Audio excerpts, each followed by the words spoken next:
a big day. So who we are, Extracurriculum is a top class coding and mathematics platform.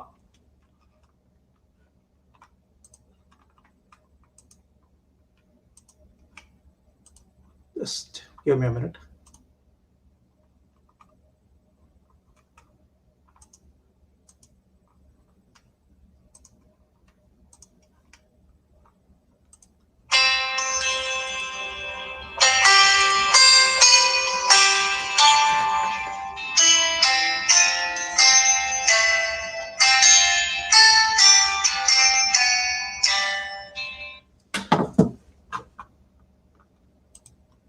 Okay. Extracurriculum, who we are. Extracurriculum is a top class coding and mathematics learning platform for young minds. Guided by highly experienced tutors, our programs give kids a strong foundation in basic concepts and help them achieve their future goals. We focus on adaptive learning, and as every kid's learning ability and pace is different. The ideals of extracurriculum are the need of the hour, especially since the digital age is deeply shaping the way the students learn.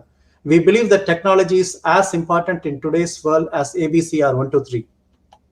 What we do, real life examples and applications are the highlights of all extracurriculum courses. We offer both one-on-one as well as group sessions with a maximum of 5 students per class. Owing to the small strength, our tutors are able to provide individual attention to the students. The students will get a classroom experience and also interact actively with other students. So what are the courses we offer? So Extracurriculum offers Computer Science Fundamentals Level 1 to 5, Computer Science Discoveries, Computer Science Principles, Machine Learning for Kids, Scratch Programming, Python Programming. Then in the mathematics, we offer Abacus, Vedic Mathematics, Common Core Mathematics, and International Math Olympiad. So Summer of Code. Extracurriculum is proud to present Summer of Code 2021 National Kids Coding Contest, a 2-day virtual event, July 10 and July 11.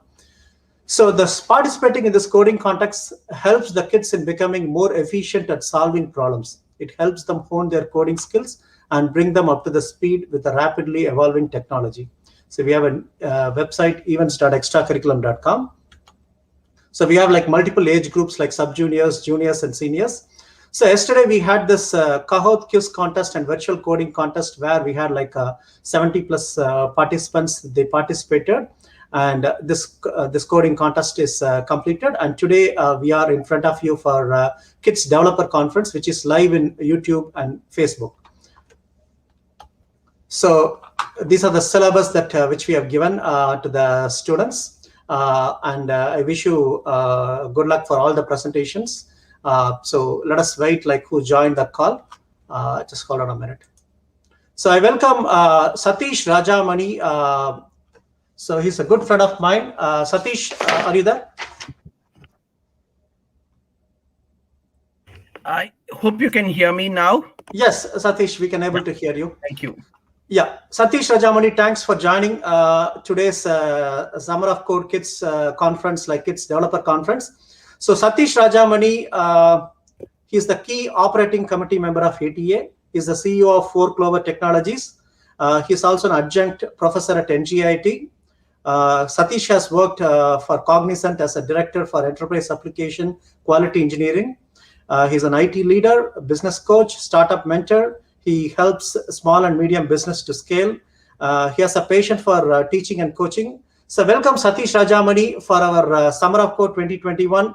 And today's like Satish is going to present to you all with his experience, and he's giving like a kind of a lot of daily talks, motivation talks. And today you're going to hear from Satish Rajamani.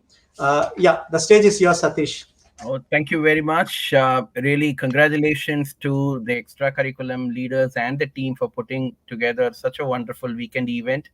I heard a lot of great things about, whatever happened in the last yesterday and today, whatever is happening. Pretty excited and, look forward to see some of the presentations later today. Congratulations and kudos to all the wonderful students, the participants and their parents for all the great work. It's indeed a great opportunity which extracurriculum is providing along with their partners. So kudos to you all. Thanks to the sponsors and other partners, who are also supporting the initiatives taken by extracurriculum. Such a great thing, guys. Just it's all about leveraging the opportunity, and that's what I'm just going to talk about. Today I have some pretty interesting topic to speak to all the children. Everybody likes gaming, right? We all love to play games. We all love to watch games. So what happens is it's something which is something which is very close to everybody, and we really wanted to see. And I'm going to talk about how gaming actually helps you in creativity. So with that, can I just share the screen?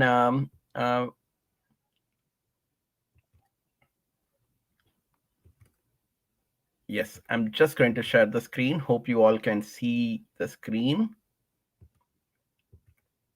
Can one of you let me know if you're able to see this?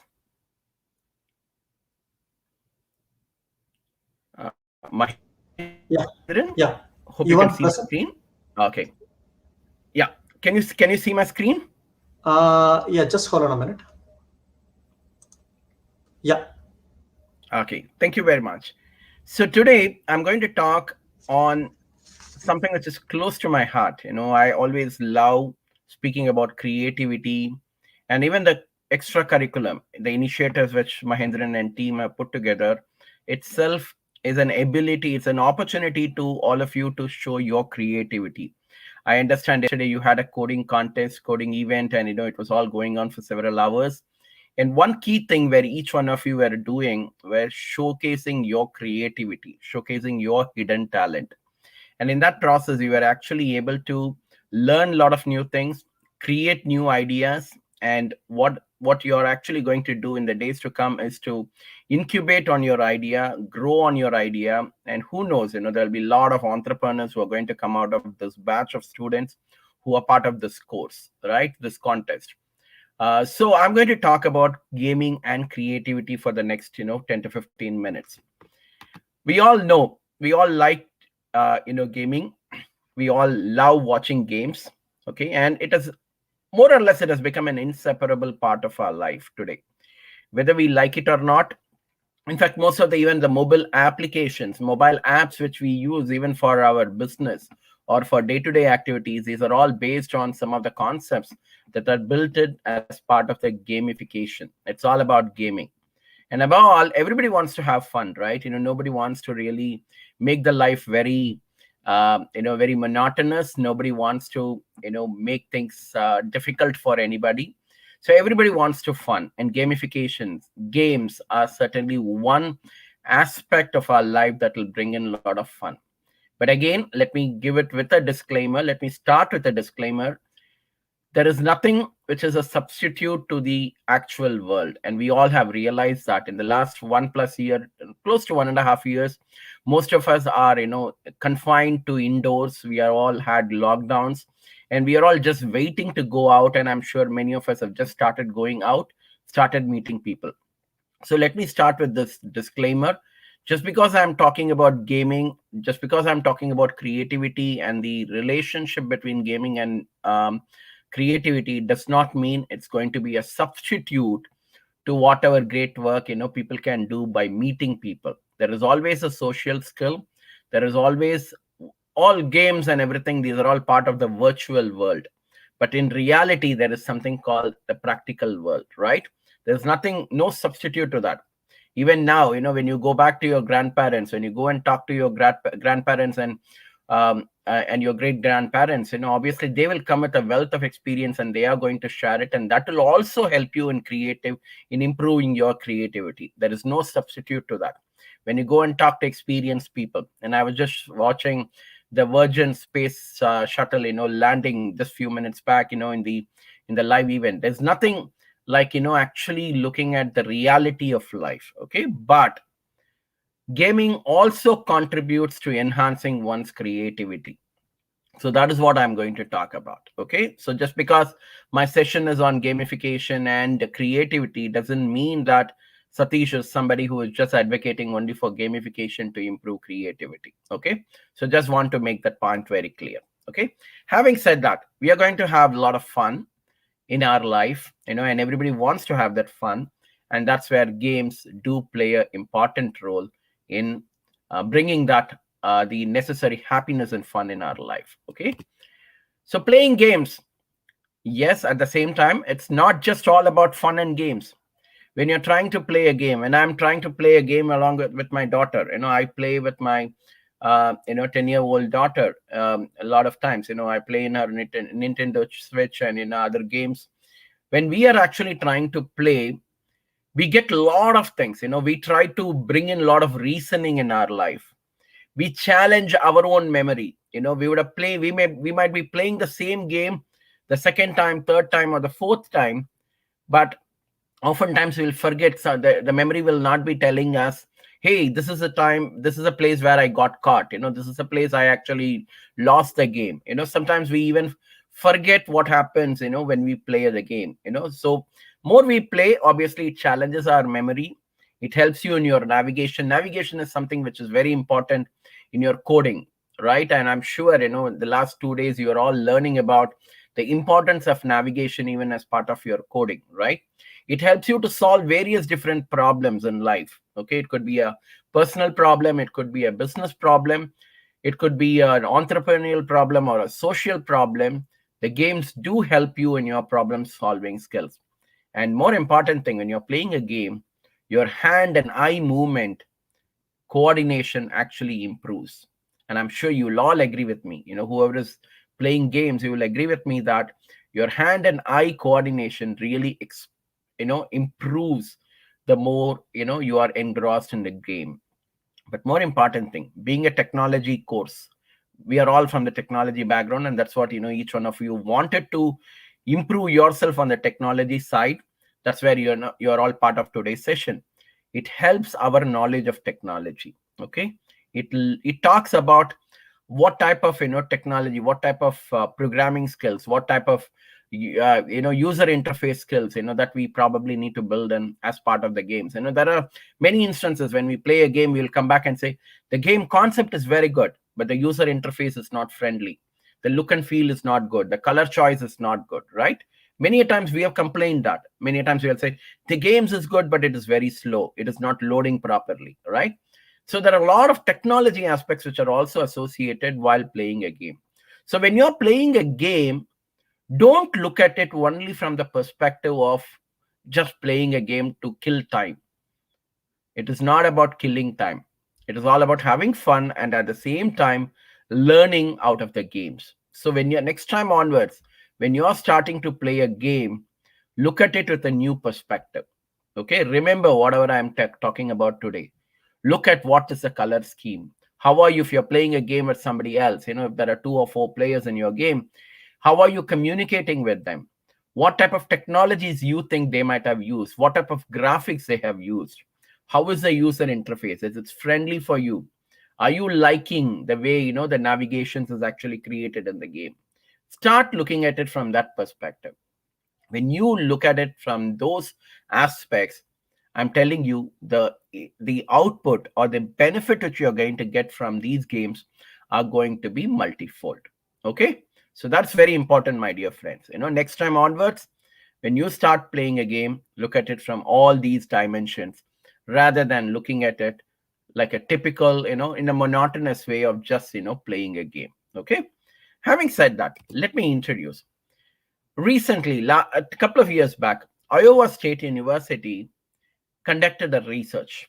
Okay, and this is I've given the link. Maybe I'll request Mahendran and team to also share this link to you all when they communicate through email. The Iowa State University researchers have found that playing video games under certain conditions is linked to improved creativity. Okay, I have highlighted, I have put a couple of few words in bold: under certain conditions. And I've also put the words improved creativity in bold. That means it's not about just playing games forever, which is going to help you improve your creativity. under certain conditions. One of the condition, as I told you, look at it from the perspective of the technology. Look at it from the perspective of user interface. Look at it from the perspective of how it is helping you in your communication, navigation. Okay, and more important thing, when they are saying about under certain conditions, in their research, they've also said people who actually strictly follow the instructions that are given in the games may not be improving their creativity. You don't necessarily need to follow the instructions. If every single step is instructed by something or by someone, that means we are actually more of a doers rather than a creative person, right? If you want to be a creative person, you need to think about it, you need to articulate it, and then play the game accordingly. If you're just monotonously following the same instructions, what happens? The creativity will not improve. Okay, it is just like being in an autopilot mode and going and doing things in a normal routine fashion. So that's where they have clearly mentioned under certain conditions. And at the same time, excess of gaming, just like anything which is excess in our life, is not good. They're not talking about playing games forever and then become a master in a particular game. That is where they clearly have mentioned under certain conditions, it's linked to improved creativity. Okay, that's a wonderful research that just happened a couple of years back, and they've come out with some beautiful findings. It's there in that link, and we will share that with you. What we are talking about is all about gaming for good. And that is what extracurriculum and the team are also, emphasizing. We are talking about technology for good. We are talking about gaming for good. We don't want, anything to be, creating a negative effect on anybody or any of us, right? We always wanted things, the technology to be leveraged for good. And we are talking about gaming for good. Okay. The first and foremost benefit which we have while we are trying to play a game is it helps you to recharge. We all know what recharging is, right? Everyone in this call, most of you will also be using smartphones. You're all attending this session by watching on your laptop. We all know the importance of charge, right? So playing games obviously helps you to recharge. It gives you a break from your monotonous work, from your routine work. And there has been a lot of work has just been found that it helps you to push your mind to its limit. What it means is, I always, talk about it. In fact, I'm also, in my upcoming book, I have written about the comfort zone. If everyone is just, if I'm happy just doing what I'm doing today, that means slowly I'm getting into a comfort zone, or I'm getting into a retired mode. I'm very happy with whatever I am doing. That's enough. So, but a game, when you're trying to play a game, it actually moves you out of your comfort zone. It helps you to push your mind to its limits. Your body feels more energetic, right? We always feel we are, energized after playing a short game. Please remember the use of my word. I'm very, very careful in the choice of my words in this session. A short game, which means you become energetic, play just for a few minutes, get energized, and use that energy for other creative work. Don't use that energy to keep on playing new games. Then it actually helps. It actually discharges your energy. So if your body feels more energetic, yes, you should have the habit of closing the game and concentrate on some creative task. Could be on programming, it could be on your science and technology or math or any other work. If you have some innovative ideas, if you want to do some experiments, if you are good in creativity in terms of writing poems or writing a story, writing an essay, use this energy and then start continuing to do on your creative task. And by playing a game, it actually motivates you to work more. Why? Because you are recharged. You have a lot of energy now. In fact, the Penn State University conducted a research long back, okay? But that is very much applicable even today. Penn State University says The level of creativity required by modern video games creates a perfect challenge for students to expand their energy. Very powerful. I'll give you from my own example. I play a Nintendo Switch game with my daughter just for 10 to 15 minutes. That's all. We have very much limits even in doing certain things. We play, but immediately we are charged. So if I want to come and sit and write, I want to do my office work, or if I want to do some projects, my energy actually improves. And that is what the Penn State University research is also talking about. It helps you in recharging you. That's the first benefit. The second thing, it prime your brain for more work. Okay, I did mention that. Your brain is actually ready to tackle more challenges in your life.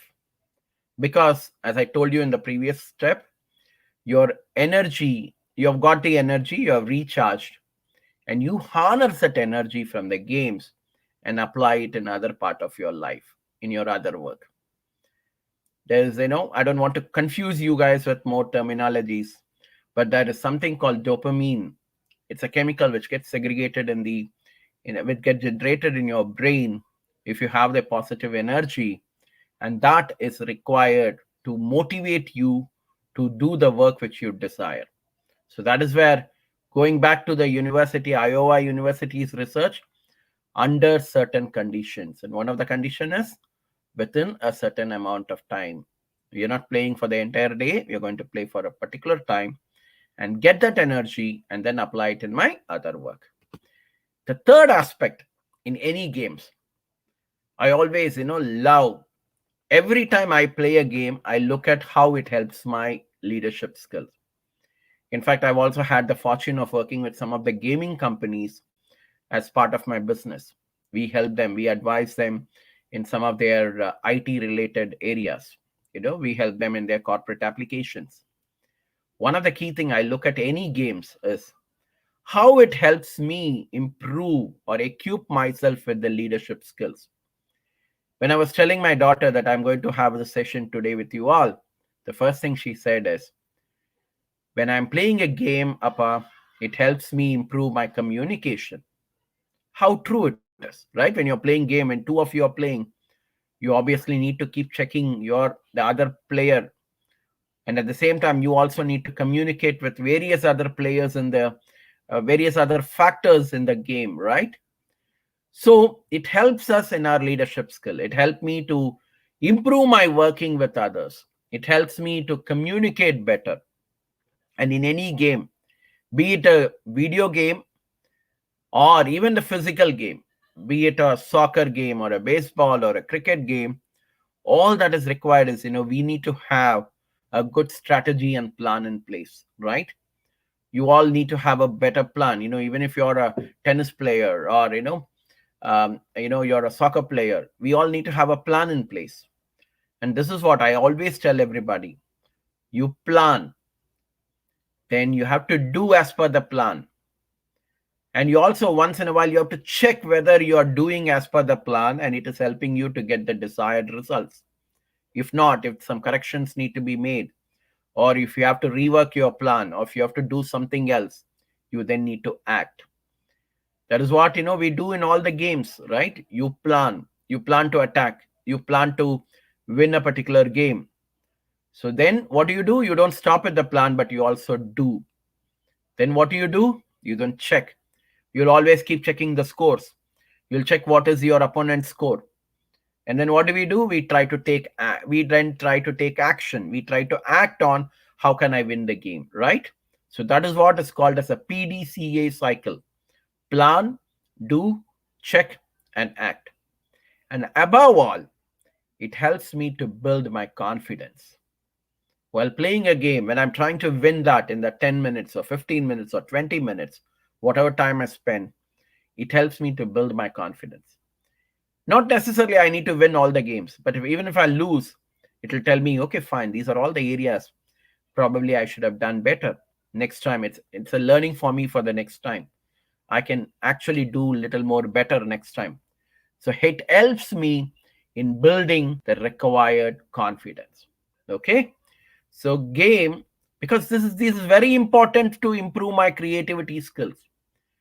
Because if I'm just going to be bogged down, if I'm not communicating better, if I'm not planning better, however ideas I have, I can't be creative, right? So for me to improve my creativity, I need to ensure that I plan, do, check, and act. Okay, so that is one of the benefits of gaming. The other one, which I just wanted to tell you all, is while playing a game, it gives you a lot of new ideas. It could be on the technology front. You're all attending a technology course now. It could be on the technology front. It could even be on non-technology side.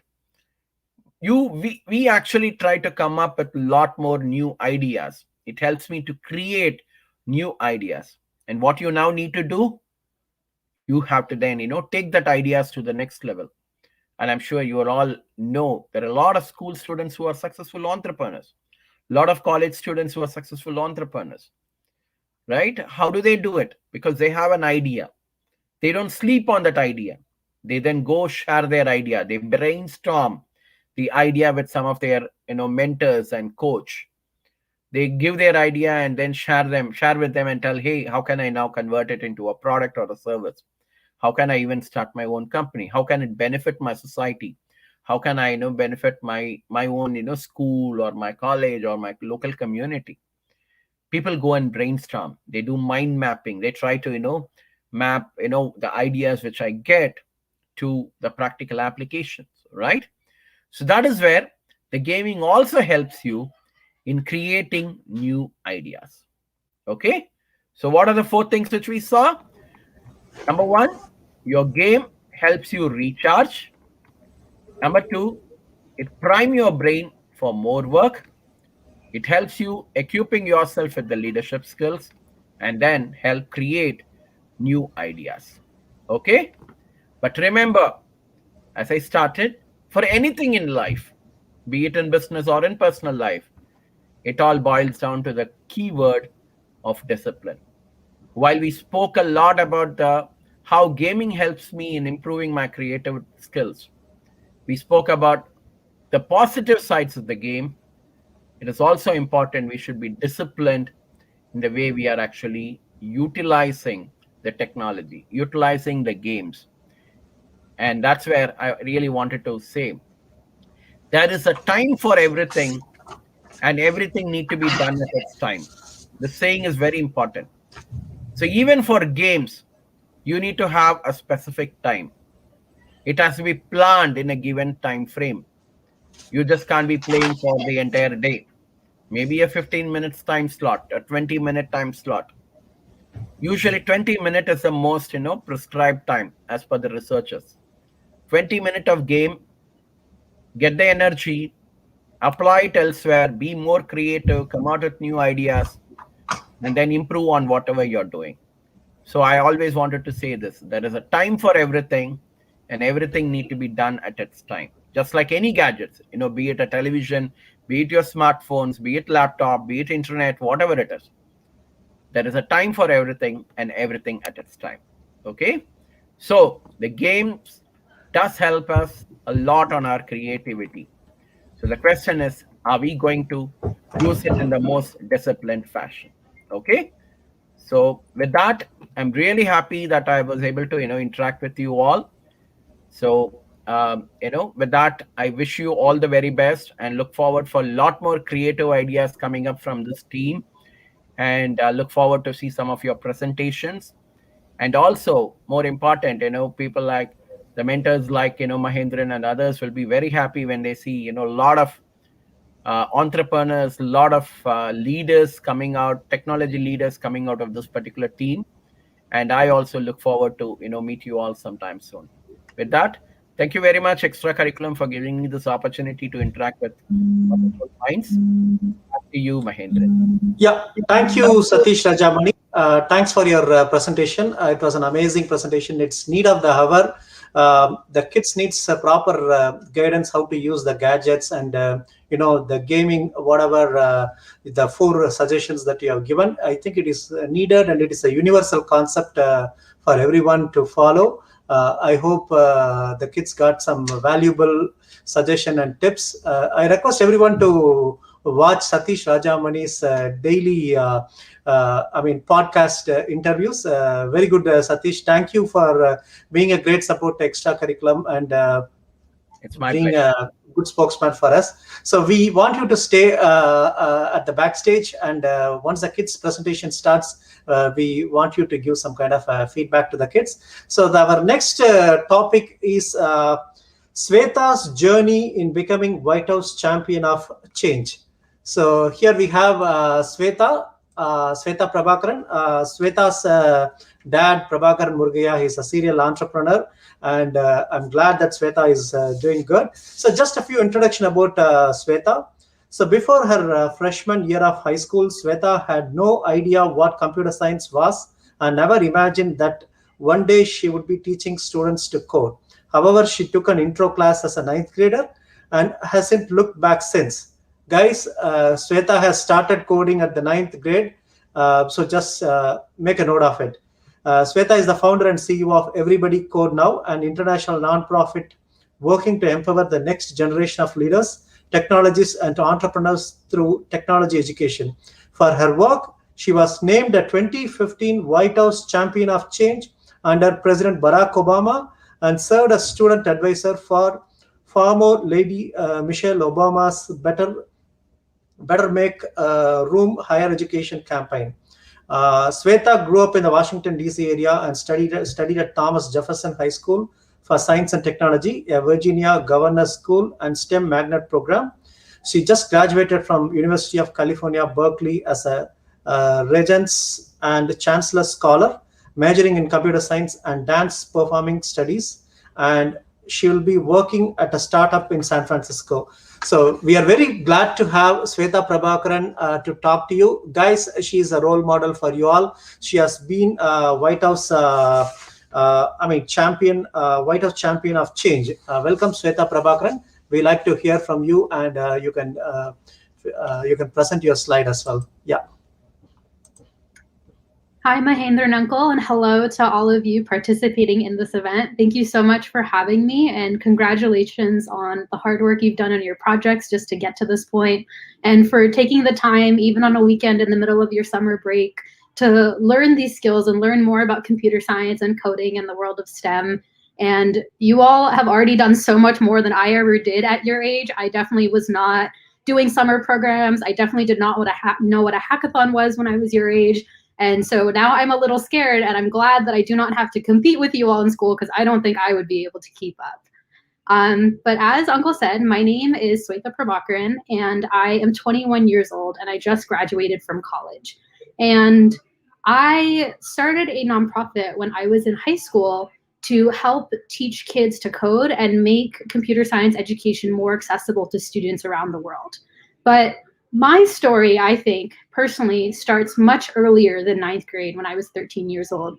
I think my journey in computer science actually started when I was 4. And so I'm going to share my slides now, and I promise that it will all make sense at the end. So just bear with me for a minute. All right.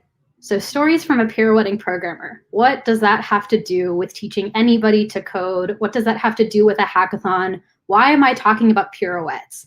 And for those of you who may not know what the term pirouette means, it's a term from dance. What to most people looks like is just a spin. And I bring that up because before I was a computer scientist, before I was a programmer, before I was a nonprofit founder, I was a dancer. So when I was 4 years old, my mother put me in Bharatanatyam classes, a South Indian classical form, because I grew up in a Tamil immigrant family. And it was really important that my family and I held on to our culture even after we moved to the United States. And for me and my sister, the best way for us to hold on to that roots for us was through dance. And I completely fell in love with it. I may not have been the biggest fan of it when I first started. It was really hard. The classes were tough. My feet would hurt. And I didn't know why I had to go to these classes where we were doing all of these different steps and drills and rhythms. And in a lot of ways, that's probably what some of you may feel like when you first started computer science. The point of it may not seem apparent yet because you're learning, these basic commands and these basic methods and how to put them together to create a program. And that's a lot of building blocks, and it takes time to build that knowledge. And it can get frustrating. And that's how I felt when I was starting to learn to dance. But as I stuck with it and I kept going with it, I started to learn and realize that I could put the layers on top of each other. And as I layered things, I could build something that was bigger. I could build something that was better. I could make a dance piece that was longer than just 1 or 2 steps put together. I could tell a story through them. And with my dancing, I could tell that story to other people, and they would be able to understand what I was doing just based on my body movements. And to me, that seemed like magic, that I could think up something in my head, try to picture what I wanted it to look like, and then with my body and my knowledge and my creativity, I could bring that to life and to show that to other people. And really through dance, that was where I first learned that I'm a creator and I love to create things and share them with other people. And within dance, I also learned that sometimes there's a lot of value to sticking with something and working through the foundations and the fundamentals and building that strong base, even if it's frustrating and tiring, and taking it all the way to the next level so that I could get to the point where I could create my own, pretty much anything that I could come up with in my imagination and share it with the world. And I could make that creation once and share it with hundreds, thousands, maybe even millions of people one day if I'm lucky, if I stick with it. Now, these are all lessons I was learning in dance. And at 6, 7, 10, even 12 years old, I didn't realize how important these lessons would become for me in just a couple of years. And so as I'm pursuing my love for dance as a hobby on the side when I'm in school, I have also wanted to learn more about STEM. So I wanted to get a deeper STEM education, so I applied to the Thomas Jefferson High School for Science and Technology, which in Virginia here is an application-based high school that specifically focuses on STEM education, as the name may suggest. But at the time, I applied to the school because I thought I wanted to go into medicine. I really knew that I liked science, and at the time I thought that meant naturally the best way for me to pursue that as a career would be as a doctor. I didn't really know what computer science was when I was in middle school, and frankly, I wasn't that interested in learning more about it at the time. To me, it seemed kind of boring and weird, and I didn't really grow up playing video games, so I thought, you had to love video games in order to love computer science, so I assumed it wasn't going to be for me. So I applied to TJ, and I was fortunate enough to get in. And I come in and I'm ready. I'm like, I'm going to do all the biology and chemistry classes. I'm going to learn so much about, finding the cure to cancer and brain disorders and all of these things. And TJ told me that I had to take 1 year of computer science classes or else I would not be allowed to graduate. It was a school requirement, just like math and chemistry and physics and biology. They considered computer science so important. They knew that every single one of their students needed a foundation in it. So I wasn't happy about that. I was really angry, in fact, and I still remember the arguments I had with my parents because I really did not want to take this class, but I had to. And so I took this class my first year of high school when I was in 9th grade, and that was the first time I ever really learned what coding truly was. And that class was pretty amazing. I had the best computer science teacher a girl could ever ask for. Her name was Miss Ria Galanos, and I'm still friends with her to this day, 8 years later after finishing high school and college. And the most powerful thing she did for me in that class was not teach me the basics of Java, but she showed me how you can use computer science in the real world. So if I think back to that dance metaphor and the dance foundations I had learned in my life, the class was kind of like those foundational building blocks, those little pieces, the methods were like steps in a dance class. And I was just learning all the building blocks, but I didn't know what to do with them. And my teacher took me to a hackathon for my first time at the end of my 9th grade year, an event kind of like this, but it was in person at the time. And she showed me how I could take all of those building blocks we learned about in school and put them together to make an app. And at the hackathon, I made a really silly app with my friends. I think it told us what were the likelihood that we might have the next day off from school because of a snow day, because that's what we cared about then. And it was such a simple activity, But something in that moment clicked for me. It was the realization that with computer science, I could do the same thing that I was doing in dance classes, put the pieces together to create whatever my imagination could dream of. And with the hackathon, they also told me about how these big tech companies kind of just do what we were doing in the hackathon, but on a much bigger scale. They don't just build a little app for snow days, they build Google search and Instagram and video games and Roblox and Minecraft, and people all over the world are all using the same piece of technology that they create. That 100 or 1,000 or 1 million lines of code that they write once goes to power that app for 8 billion people if they're using it. And that just blew my mind, because in that moment, that was when I put together that connection of what I do on my computer and what everyone else in my school and my class and my state and my country were doing on their computers were all created by this one group of people at each of these companies to build each of those tools. And for me, in that moment, I saw the power of what computer science can do. And I knew that this was what I wanted to do, that this was what I had always wanted to do through STEM in a way that I had never imagined myself doing before. And then I thought a little bit further, because it took me until I was 13 years old to fully understand what computer science was and what the power of computer science was.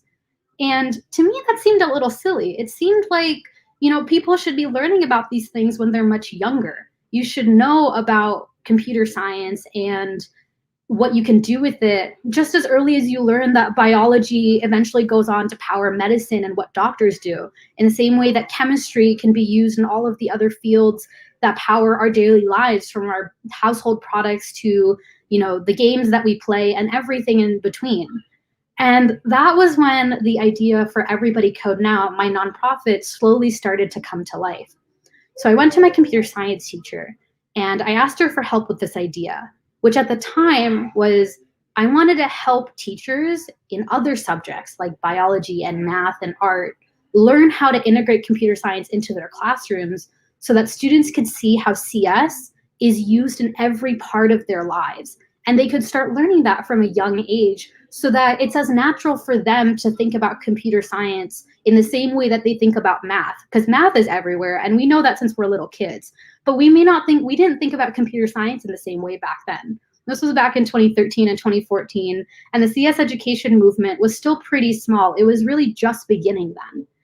And one thing led to another, and this small idea I had led to some, small camps in local elementary schools in my town, which kind of snowballed as more schools heard about it, and more and more. And it really started to grow much bigger than anything I could have ever imagined. And one day, I was really lucky to get a call from the White House in 2015 during the second term of the Obama administration. And they invited me to come to the White House to be honored as a White House Champion of Change. What the White House Champion of Change program did under the Barack Obama administration was they pulled people who were just everyday Americans who were doing extraordinary things to serve their community and serve their country. And they honored me as a champion of change for young women empowering communities, because my focus on making computer science accessible to young women around the world who often do not get the chance to pursue engineering fields in the same way that boys do. And it was one of the most incredible things I have ever done. I still get chills when I think about that moment, because it really showed me the power of what one person can do. That I just had an idea and I just kept building on that idea a little bit at a time. And I kept talking to people about my ideas and asking for help and learning from other people and just sharing and doing and doing and doing until one day, quite literally the entire world was aware of what I was doing.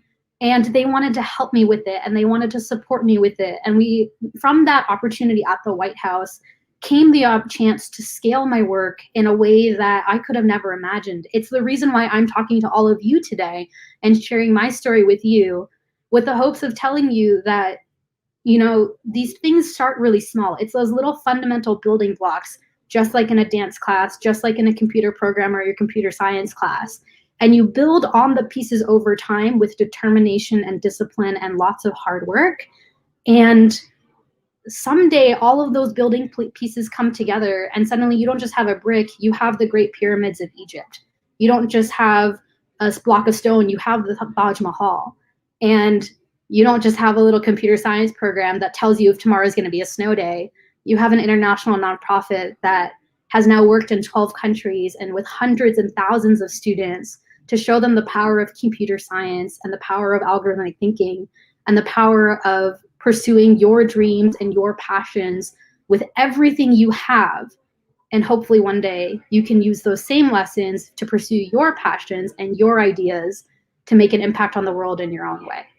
And I am so excited for all of you because you're already taking that first step by coming to events like this, by testing your ideas, by learning more, even in the middle of a summer when you could just as easily be outside at the pool, but you're choosing to make yourself better and make your future better by pursuing your education now. So thank you for having me, and congratulations to all of you for just being absolutely incredible.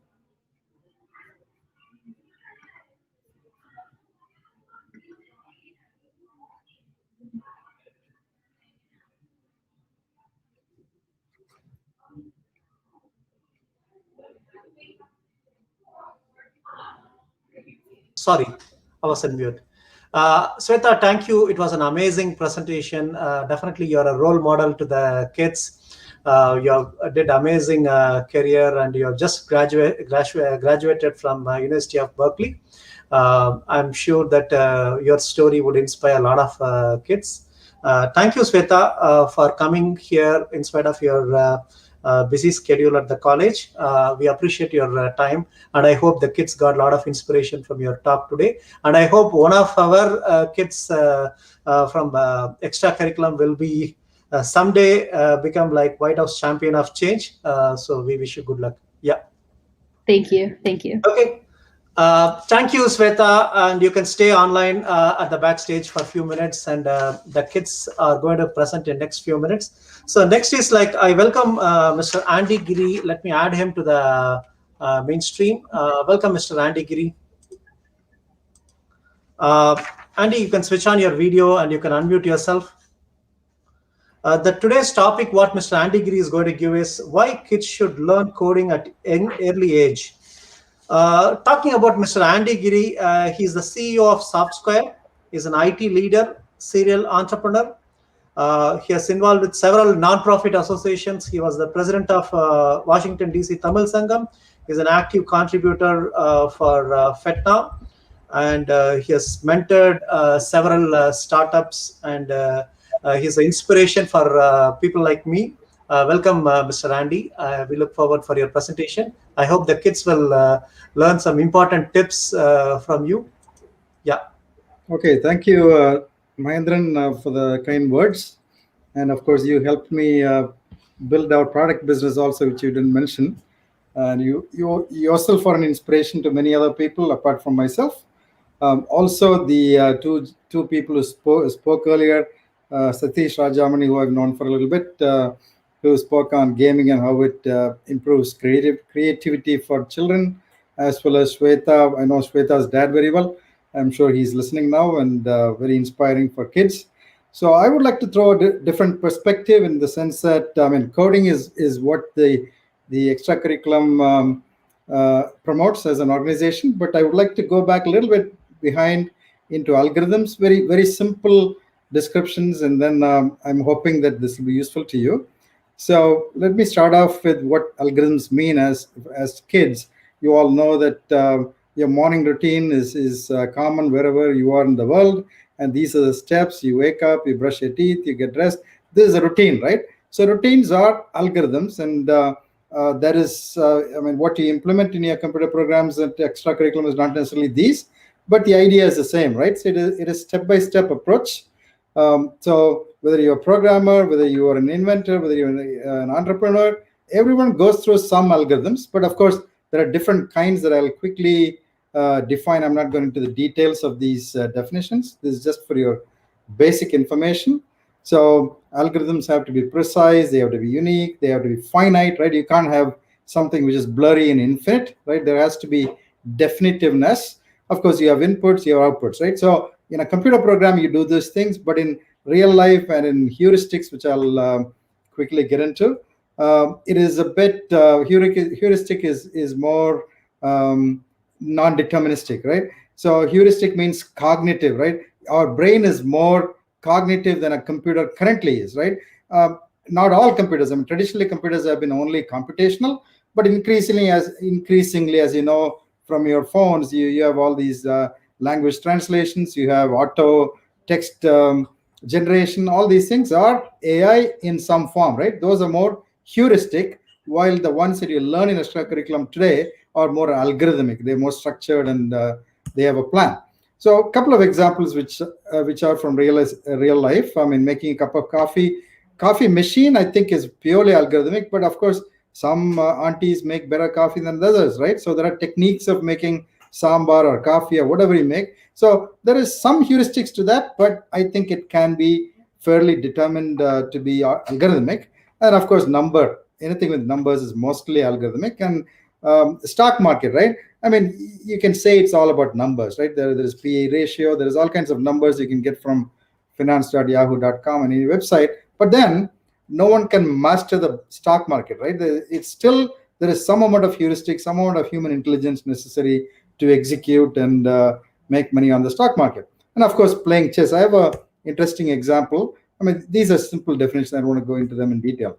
So before getting into the chess example, I have a very small numeric problem that many of you could crack in a few seconds. I'll just throw the problem at you. I think this is not going to be interactive, but I'll speak to it.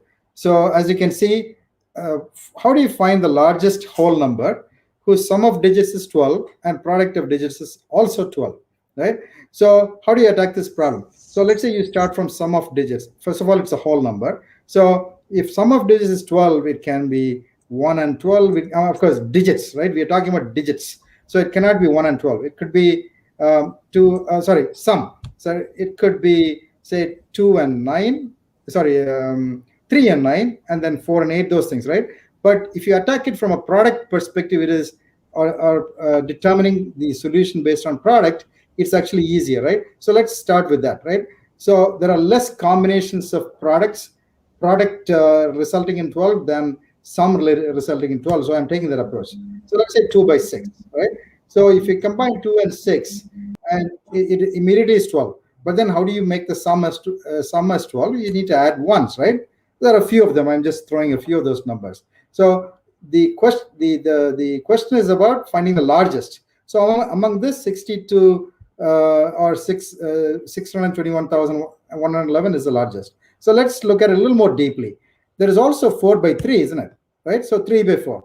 So you are asked to find the largest number, which means you need to find the longest number, right? So the longer the number of digits, the larger the number. Not necessarily the first digit alone doesn't determine the size or the magnitude of the number, right? So if you say 3 by 4, the number is stretched a bit, right? As you can see, 3 plus 4 is only 7, which means you have 5 more ones to be added. While 2 plus 6 is 8, you have only 4 digits added. So in the first solution, I have a total of 6 digits. In the second solution, I have a total of 7 digits. Now you can think, right? Why can't we stretch this 4 into 2 by 2 and make it 2 by 2 by 3? Now we have a longer stretch of number. Right? The magnitude of the number is larger just because the number is longer. So how do you arrive at the larger? At this point, it's too simple, right? You have a 6-digit number, 7-digit numbers, 8-digit numbers. Now we look at the 8-digit number and put the largest number in the collection in the most significant digit, which is in this case 3. So you got a solution, right? So this is algorithmic, right? You can write a piece of code in, I would say, maybe 10-15 lines to achieve this. This is purely algorithmic. So let's look at what's heuristic, right? There's a little bit of history in this slide. So as you might have heard, in the ruling king of chess in the human chess world in the late 80s or mid 80s, 85 onwards to about 2000 was Garry Kasparov, one of the finest chess players the world has produced. And in 1997, there was a big game between IBM Deep Blue, which is a computer made by IBM, which runs on a heuristic algorithm or a I would say machine learning kind of algorithm against Garry Kasparov, and that computer defeated him. for the first time ever, a world championship was beaten by a computer. And then fast forward about 9 years, in 2016, about 19 years. In 2016, there's a computer called Stockfish, which defeated world chess champions at that time, right? It was based on machine learning, right? Traditional machine learning, where it was taught the openings, right? All the best openings or the finest openings played ever in the last, 100 plus years. And they fed all this data to it and made it defeat humans. And then they started actually training human champions with AI plus humans. And that's what is happening now. And then in this happened in 2016, sorry. In 2017, December, there is another computer which comes called AlphaZero, which did not know anything about the openings, but only knows about the chess rules, right? So all of the rules that you and I know, and not any of the openings, but he was able to beat this other computer, the Stockfish computer, 28-0, right? 28 games won, 72 games drawn, none defeated, and it was all because of algorithmic superiority or heuristic algorithmic superiority that proved to be more efficient than what humans could think and process, right? So there's a lot to learn beyond extracurriculum, the code that you're doing now to improve the automation that's necessary for this world. I'm going to highlight a few inspirational people who I'm sure you would have heard of, but they all started young. That is one of the my topic is to highlight the catch them young theme, right? So this is Steve Jobs. You definitely know about him. And he started off in age 12 with the computer club. And then he eventually became one of the greatest innovators of our times. And here is Bill Gates, as you know very well. He also started really, really young. And you have Mark Zuckerberg, Facebook, Instagram, and WhatsApp also. And he started at age 12 with a bunch of computer programming tasks that he took over. And Mark Benioff, who runs the 4th largest software company in the world, that my company as well as Mahindran practice, Salesforce.com, and he also started really young. Of course, in those days, there was Atari 8-bit and Z80 microprocessor and those things that I didn't get to play with that much. But of course, in college, we got some experience. And of course, Minecraft, which is very popular among you, he also started at the age of 8. So let's look at one more interesting slide. As you can see, the person on the right of the two people standing on the rightmost picture is Thomas Alva Edison, one of the greatest inventors of our times, of the previous century. And in the middle is actually a very interesting home that I've seen. Many of you should visit this place. It's called the Edison Museum. It is actually located in Fort Myers, Florida, just a couple of 150 miles from either Tampa or from Fort Lauderdale. And he invented what you call in the left, apart from the incandescent lamp or bulb that he actually didn't invent it. He actually perfected it to make it more commercial. But he invented a lot of different things, and one of them is this dictation machine with this lady on the left. You know what happened? He's he's the one who quoted saying, invention is 1% inspiration and 99% perspiration, right? So we all get inspired. You need to apply a critical thinking, but you still need to work really hard and smart, right, to achieve anything new. And he's a class example of that. And the gentleman on the left, his name is Edwin C. Barnes. Edwin's objective was to actually align as a businessman with Thomas Alva Edison. That was his main objective in life at a certain point of it. So he goes to Edison and says, hey, Edison, I want to work with you, not necessarily for you. I want to be a partner. So Edison said, why don't you work with me first, and then let me figure out if you can become a partner.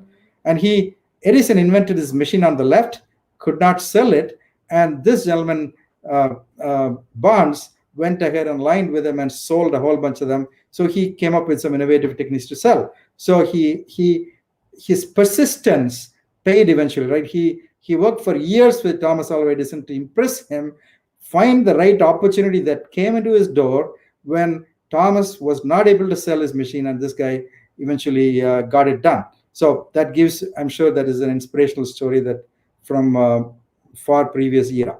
Of course, the next story is about someone all of you would absolutely know who is Elon Musk. And of course, he started with PayPal, which is a household name in payments, online payments today.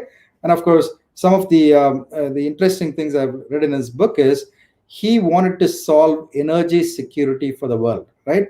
It's a very big thing. So all of us can think big, but he also acted big by founding Solar City. I think he acquired Solar City, which makes solar panels and related technology, battery. So tap the solar energy, battery storage. He applies it in Solar City in many homes in the United States, as well as he applies the same technology to Tesla.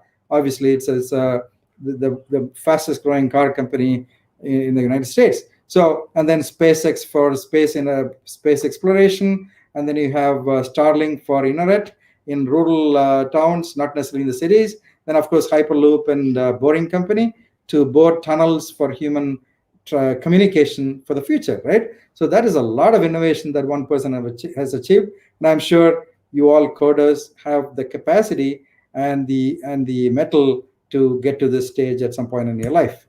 So this is my story, or this is what I wanted to impress upon you. Mahendran, up to you. Yeah, thank you, Mr. Andy Giri. It was very inspiring, and your story about algorithm and your stories about the young entrepreneurs really it will be a good guidance to all the students. Thank you, Andy, and I'd like to thank Andy for coming as one of the sponsor for this kind of this program.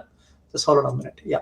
Thank you, Mr. Andy Giri. And apart from SoftSquare, we also have iParty, CloudLearn, and Shifting Orbits. They're all the sponsoring this Summer of Code 2021 program. Thank you, Mr. Andy Giri, and we wish you good luck for all your future endeavors. Thank you. And the next presentation is going to be Mr. Arya Badrinath. He's going to talk about digital citizenship. Arya is, just let me add him to the stream. Hello, welcome, Arya. Hello. Arya is a first grader, and can you introduce yourself and just you can start your presentation, Arya. And I will also add some of the guests. They will give some kind of feedback to your presentation once you're done. Okay, Arya, you can start presenting your slide, and you can talk about it. And I request the parents to help the kids.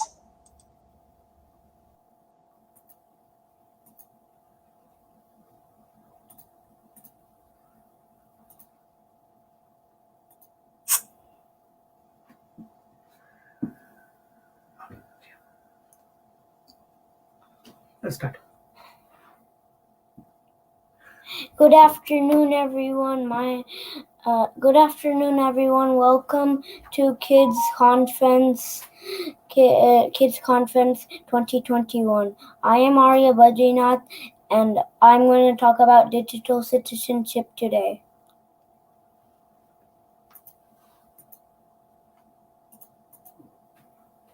What is digital citizenship? Appropriate behavior when you're using technology online.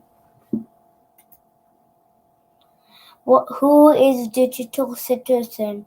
Someone who is respectful, safe, and honest online.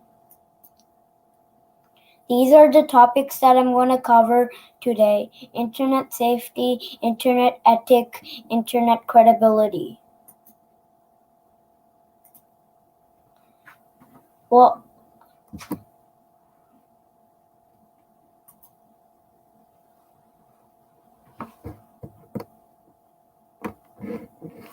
What is internet safety? How to be safe online. Don't share private information to strangers. Inform an adult if something on the internet makes you uncomfortable. Don't download anything without parents' permission.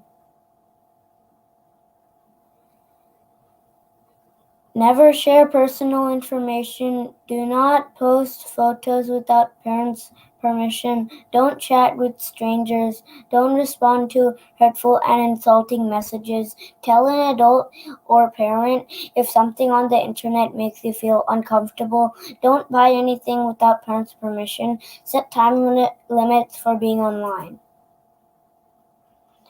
Things safe to share online: first name, interest, opinions, non-identified information. Not safe information to share online: full name, address, phone number, name of your school, email, a picture of yourself, password, date, birth. What is internet etiquette? Manners online. Think before you post. Digital footprints. What is digital footprints? All of the pictures and information about you. What is cyberbullying? What is cyberbullying? Bullying online. Think before it posts. These are the questions that you can ask yourself before you post something. Is it true? Is it hurtful? Is it legal? Is it necessary? Is it kind? Digital footprints. What is digital footprints? A digital footprint is the record of your interaction when you are online. You basically leave a trail of your activities whenever you use technology online. It could be from smartphones, iPads, and tablets, and laptops, and computers. Bullying versus cyberbullying. We all know that bullying is when someone uses their power repeatedly to hurt someone or upset someone. Cyberbullying is like bullying, but it happens on the internet, like iPad, phone, or computer. How can we help to stop cyberbullying? Support for the person who is getting bullied. This shows them that you care for them. Stand up for each and other and say something to the bully. Report what you see and tell a trusted adult or parent. For example, me and my friend were playing, and one big kid came and bullied us, and then made my friend sad. Then I went to go tell his dad. Then his dad went to go speak to the kid who bullied us. Then he never bullied us again. What is internet credibility? You should ask yourself these stuff and think if it's true or false. Does it sound unreal? Is others reporting it? Or there frequent typos and errors? Does it make you feel a strong emotion? Who wrote it? Thank you for listening to my presentation. Let me know if you have any questions.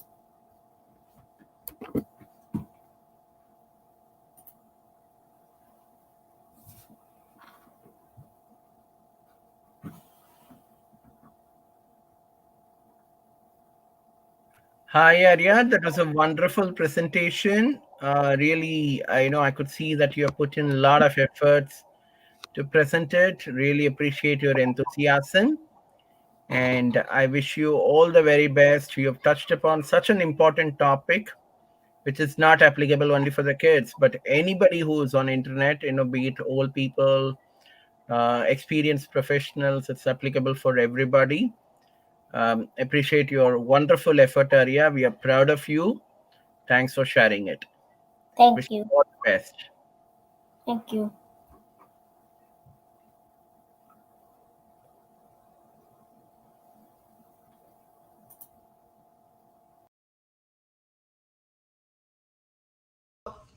The next presentation, it's going to be like Takshvi Bolini. She's just hold on a minute. Takshvi is a grade 2. He's a grade 2 student. She's from Q300 Elementary School, Queens, New York. Let me add Takshvi. Takshvi, are you there? Yes.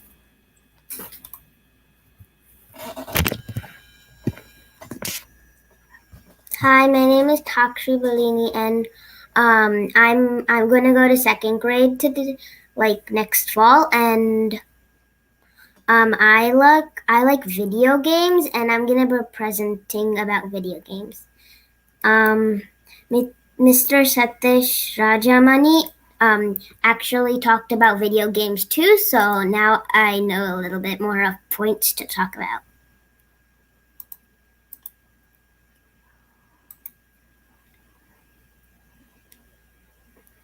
And video games, like, I know that I have like so many video games on my tablets, and that's why I wanted to talk about them.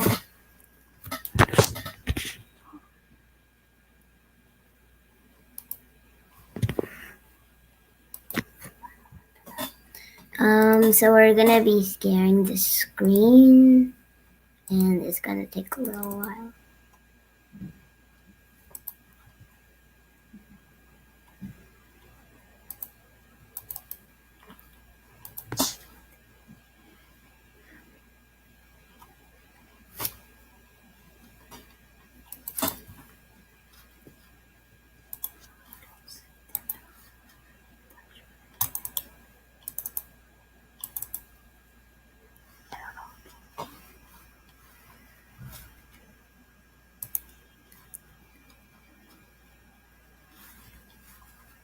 Can you see my screen?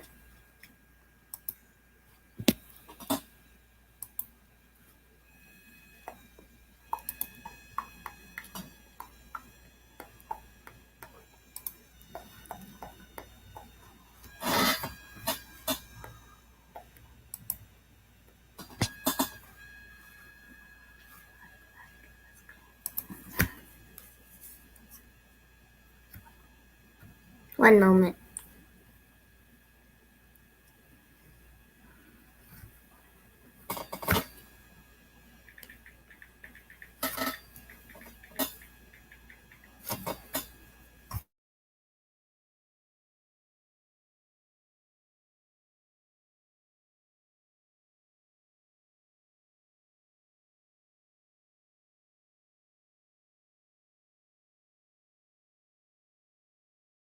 So that you can just get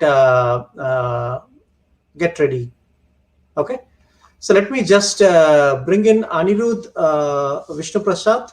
So he's going to talk about HTML, CSS, and animation. So once he's ready, we will have Takshvi do her presentation again. Let me add Anirudh. Anirudh. Just wanted to introduce Anirudh. Why don't you introduce yourself? What grade you are in and which school you are in?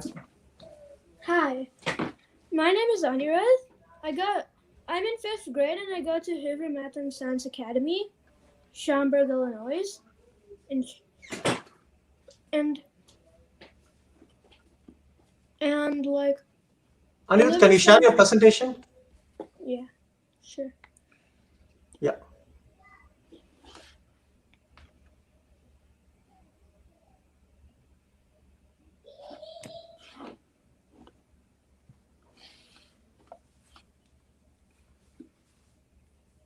We don't see an option to select present.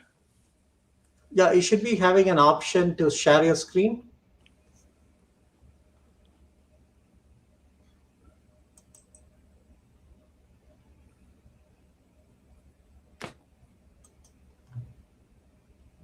Yes, connected in iPad. Would you be getting that option? Yes. In the bottom, you will be seeing mute, stop cam, share. We see like mic, cam. And cam mic. That's the one chat. Yeah, next to the my cam mic, you will see share. No, we don't see that option. Yeah.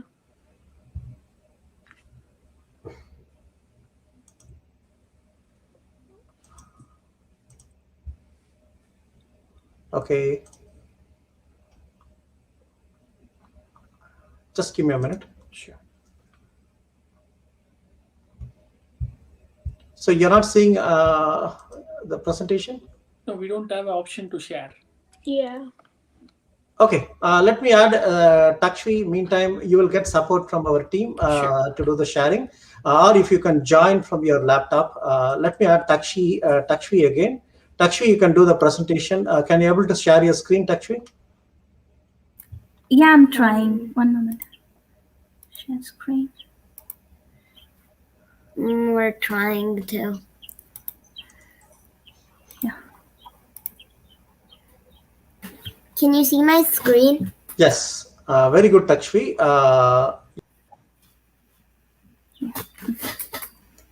So, as I was saying, I'm going to be talking about video games. So, here's a picture of like one of the sets that my neighbor gave me. It's where you create video games. You have these kind of like blocks, and inside one of these like posters, you might see what these blocks mean. So, you build on the board and you just download the app.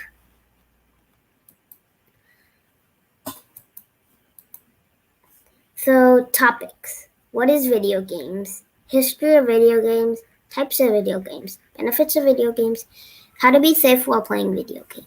CodeSpark app or www.codespark.com. What is video games? An animation game made on a device, a challenging or hard game. Here's a picture of a game. It's called Minecraft.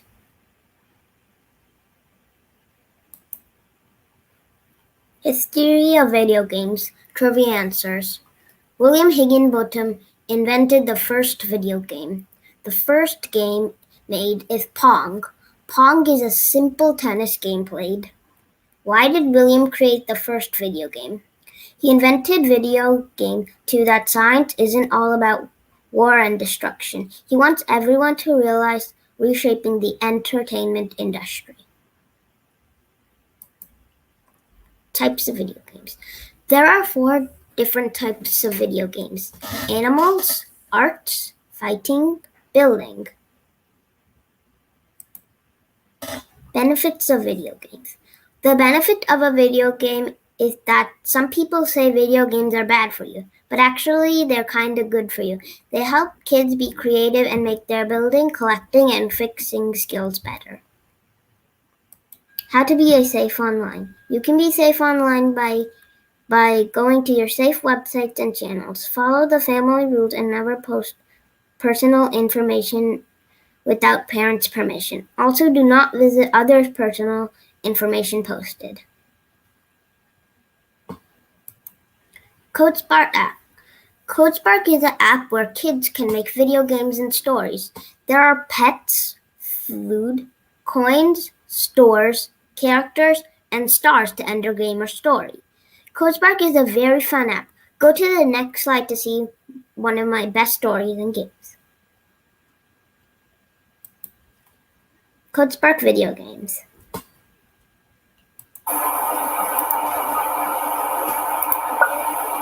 So here is where you go to my projects. This is one of my games. That's a character and she's trying to get up. You might lose a heart if you step on one of those pointy things. The balls are distracting. You can also change the background of each of your game and name them. And this is my story.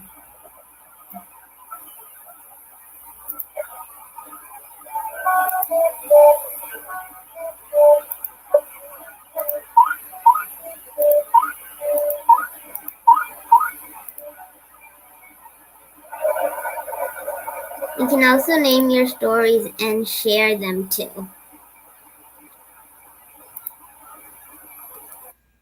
So that was all for my presentation. Thank you, Takshvi. It was good. It was amazing presentation. You took some time to do video games. So, Satish, do you have any comments to Takshvi? Absolutely. That was a great one. Great presentation. Takshvi, it shows your interest in this field. And as I mentioned, you also quoted my presentation. As I quoted there, we are going to use technology for good and similarly gaming for good. There are a lot of good things, which we can solve, a lot of issues in the world which we can solve using the technology and specifically on gaming. I wish you all the very best, and in the years, looking forward to see you as one of the top technology coder and a proud alum of extracurriculum who is shining in one of the top Fortune 50 companies in the world. Okay, all the very best, Takshvi. Thank you. Thank you, Takshvi. It was a good presentation. You can feel free to leave the stream. Next is, let me add Mr. Anirudh. Are you ready with the presentation? Let me add you to the stream again. Yeah, Anirudh is going to talk about HTML, CSS, and animation. Anirudh, why don't you introduce yourself, what grade you are in, and what school you're going? I'm in 5th grade and I go to Hoover Math and Science Academy. Sure. Why don't you share your presentation? Yeah, that's what I'm about to do.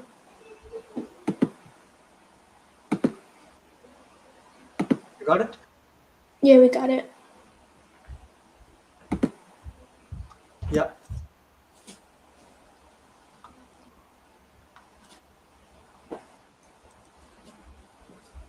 Please go ahead. HTML, CSS, and animations. HTML. HTML, or Hypertext Markup Language, can be used to make web pages, small games, animations, and other things.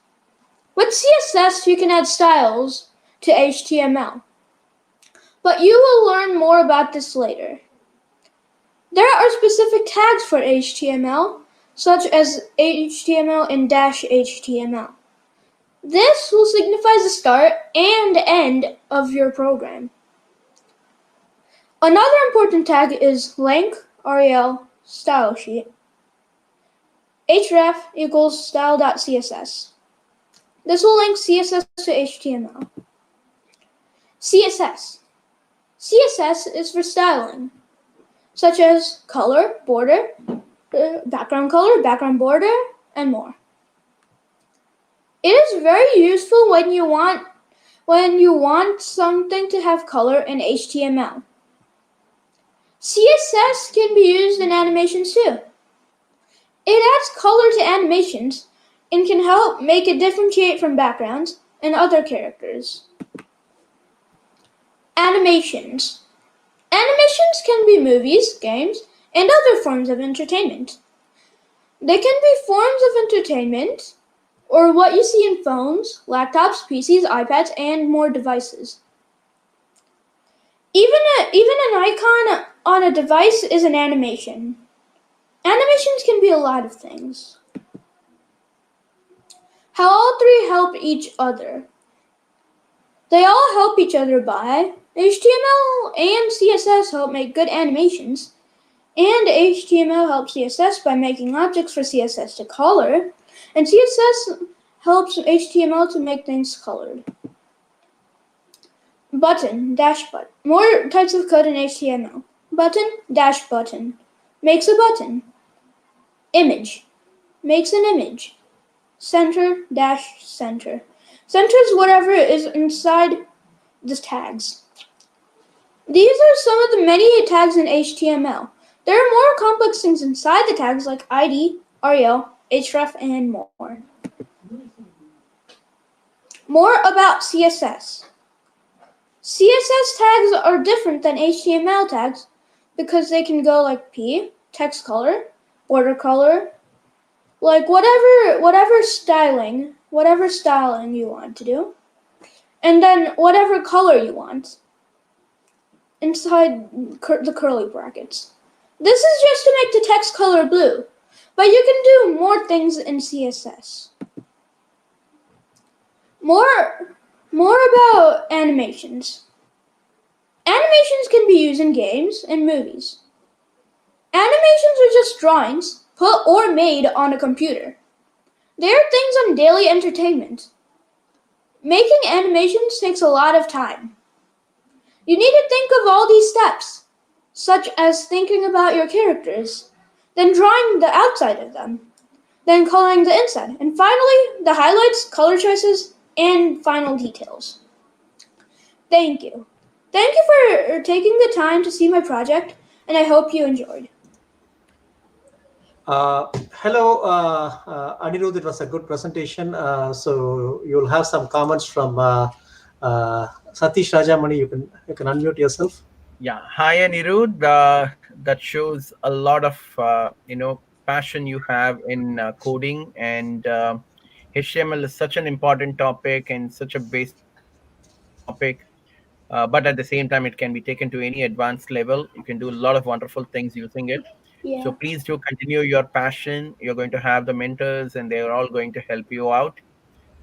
Do always, look at it how you can make a difference in the existing technology.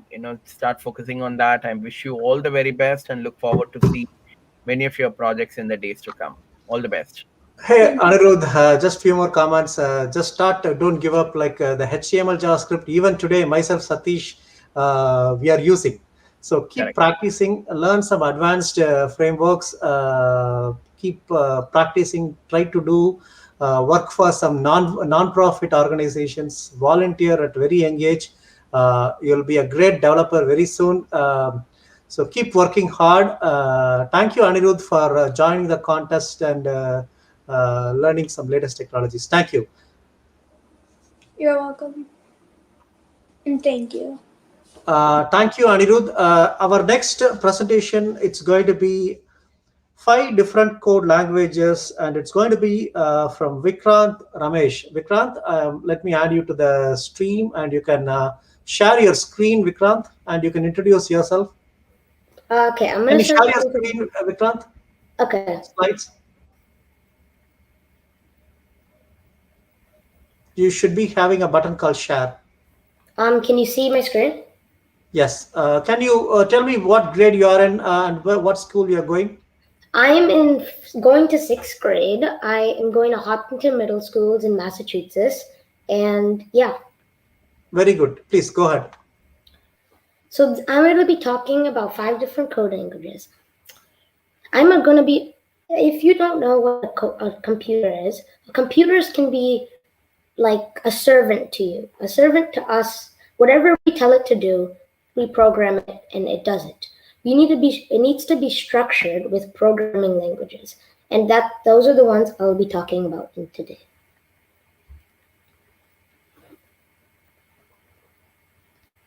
HTML and CSS. If you didn't know, HTML means hypertext markup language, and CSS means cascading style sheets. If you're going to build a very good web page, you need HTML and CSS, because HTML and CSS are like buddies. HTML is like the writer or the typer, and CSS is like the colors, layouts, fonts, other stuff. You can download compilers, or you can go on websites. There'll be many of them, so you can try HTML and CSS. This is one of my first coding languages I've ever learned, and HTML and CSS was made by World Wide Web Consortium. I'm pretty sure that's how you say it. And I really love HTML and CSS because it's so simple with all those easy text messages. It's easy just to read, and it's easy to understand.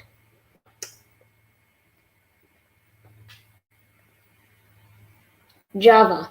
James Gosling created Java in 1989. Did you know that Java and JavaScript are not the same thing? Java is not a nickname for JavaScript. Java is a complete different language than JavaScript. Java is used to make applets, which are simple applications or complex applications. And Java used to be called Oak. Oak was rarely used, and Oak was named by James Gosling after an oak tree that stood out of this office window. But another reason, a lot of you've been probably thinking, if there's a difference between oak and Java, what is it? There is no difference between Java and oak. There's no difference at all, just a name that got evolved into Java.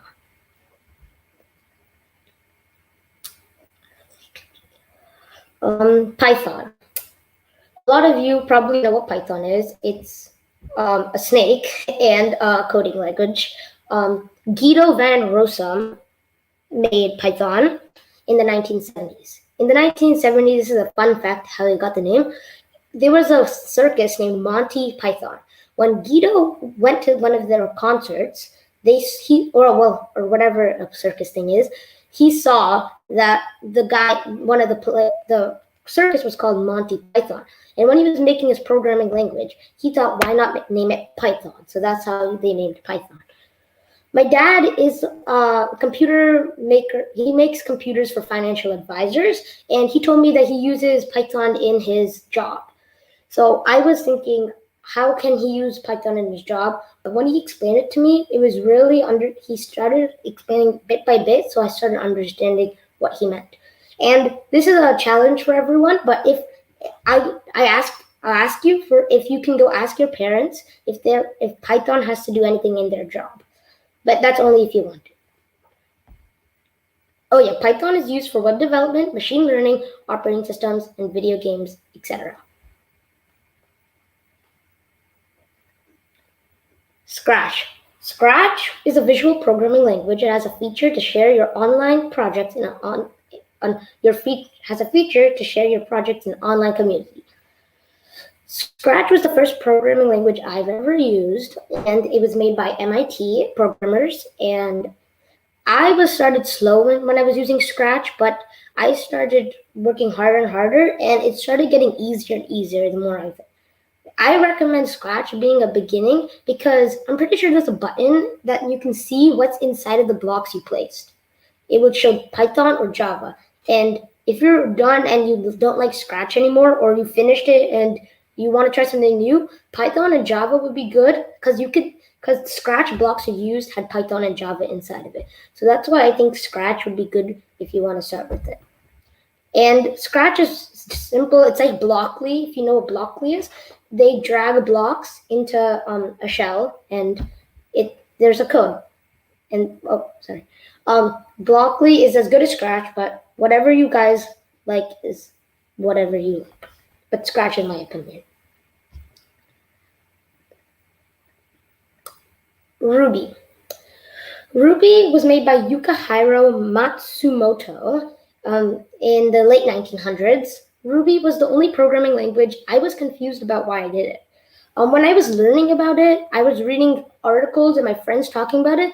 They were saying Ruby was so fun. So I started, and I had one more option in my presentation. So I chose Ruby. So I put Ruby, and Ruby is similar to Python because they both build web applications or web pages, but they both have data analysts, and much more.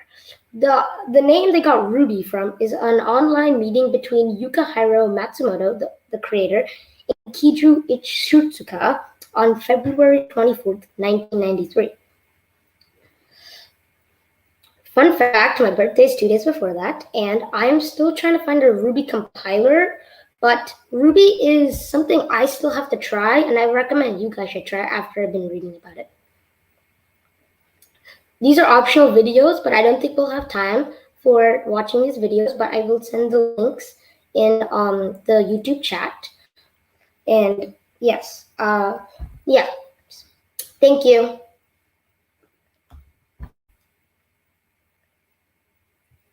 That was wonderful, Vikrant. Thank you very much for sharing the key aspects of 5 different languages. And more important thing is you not only shared your experience on how you are learning those skills, but you also brought in a lot of valuable information for others to follow. Thanks for sharing your knowledge. It will indeed be a good reference point for anybody who wants to start their programming learning. Okay, so thank you very much once again, for sharing your thoughts. Awesome You're job. welcome. Thank you for having me. Thank you, Vikrant, for your very good presentation. Keep learning like all the new technologies. Definitely, next 1 or 2 years, you can definitely do very good in Python as well. Keep learning Python, and wish you good luck for your efforts. Thank you. Thank you for having me. So our next speaker, it's going to be Mr. Krithik Saravanan. Krithik, welcome to Summer of Code. Krithik is a grade 5 student from Pierpoint Elementary School. Krithik, you can share your presentation. Thank you. Can you share your slide? Okay.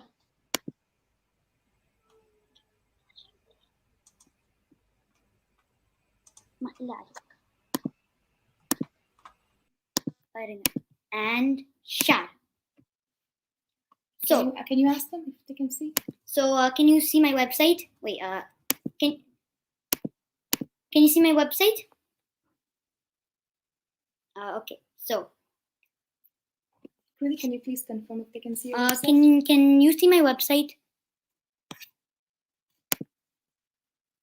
Hello, can you see my website? Yeah. Okay. Hello, my name is Krithik Saravanan. I am 9 years old and I'm very excited to share this project with you. COVID-19 Tamil Task Team did an amazing job last year and continues to do an amazing job this year in helping out people and communities that have been affected by this pandemic. So I decided to help them in a small way by making them a website. And I would now like to walk you through this website. So right away when it loads in, you can see that there's an animation, and I made this animation by decreasing the number of pixels in the title, and decreasing the width. So you can see that there are 5 links which each lead to separate tabs, and the first link is about our team. So if you look at the background, you might see that it's different than a normal background because normal backgrounds, one solid color. But this background has 3 different colors because it is a linear gradient background. So it's made out of bisque, light pink, and white. A linear background includes more than one color, which makes it more appealing. So first link is about our team. You can see that in the top left corner, there is a home button. And if you saw the title, then you can see that it appears. That's an animation command which makes it appear, like it starts out black and appears into the color it is. You can also see that there's a red shadow under it. I put it there to make it look more 3D. I've written an overview about the team, and as you can see, the team has over 200 volunteers, medical and non-medical. So I decided to write about 2 of the founders. I have a picture of them and a little text about them. And to make it more organized, I've decreased the width of it so that it's in a straight line. So I also put a linear background, including the colors light blue, white, and light pink. So if I go back home, you can see that the next tab is our mission, and we have a linear background in the back, and we have the title, which has a shadow, makes it look more 3D, and we have the homepage button. So next is some important links, and you might see something in the background. You might see that it's like a linear, but it's a circle. And to do that, I used a radial background. So a radial background is a linear background, but it meets at a circle. So you can see that we have the title and the shadow. And I've split 5 of important information into 5 categories. The first of which being support. If I enter, you can see that we have a button to go back to the important links. But if you want to go straight to the homepage, I have a button for that as well, a homepage button. So support. This is just support, and you can see that you can support us by joining our Facebook, becoming a volunteer, and you can donate here at atmausa.org.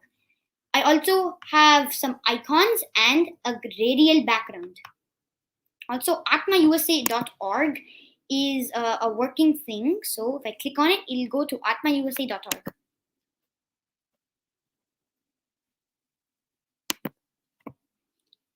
And next is COVID support. So for COVID-19 support, we have important links and homepage. And we have a lot of things that if you sign up, that if I click on, and if I click on it, it will lead me to a form that if you fill in, then you can actually get like doctor appointment and so on. So you can see doctor appointment. And the same is for a bed, food, medicine, and oxygen or ventilator, or just general support. So I have a radial background, and if I go back, I can show you. This is some COVID-19 useful information. So you can see we have cases and deaths by country or region, COVID-19 statistics, COVID-19 websites, and antiviral drugs for COVID-19. And if I click it, you can see some drugs that you can use for COVID-19. So this task team is based upon India, so all of the states in India, but we've mainly focused it on Tamil Nadu, and here are some Tamil Nadu resources. So we have vaccination centers, COVID testing centers, lab lists, hospital lists, COVID-19 state-wise report, and COVID-19 resources. So if I click on one of the links, it will lead to whatever it is. So a lab list. So this is a list of labs in. This is just a list of some labs in. Just a list of labs in Tamil Nadu, and okay. So if we go back to important links, then we have India resources. So we have a radiant background, and you can see that we have India resources. So we have better availability in all of India and some COVID-19 resources. So bed availability, if I click on it, then you can see Tamil Nadu COVID beds. There'll be some beds all around. So you can find beds here. And I can head, and if I go and click on the home page, it goes back to home.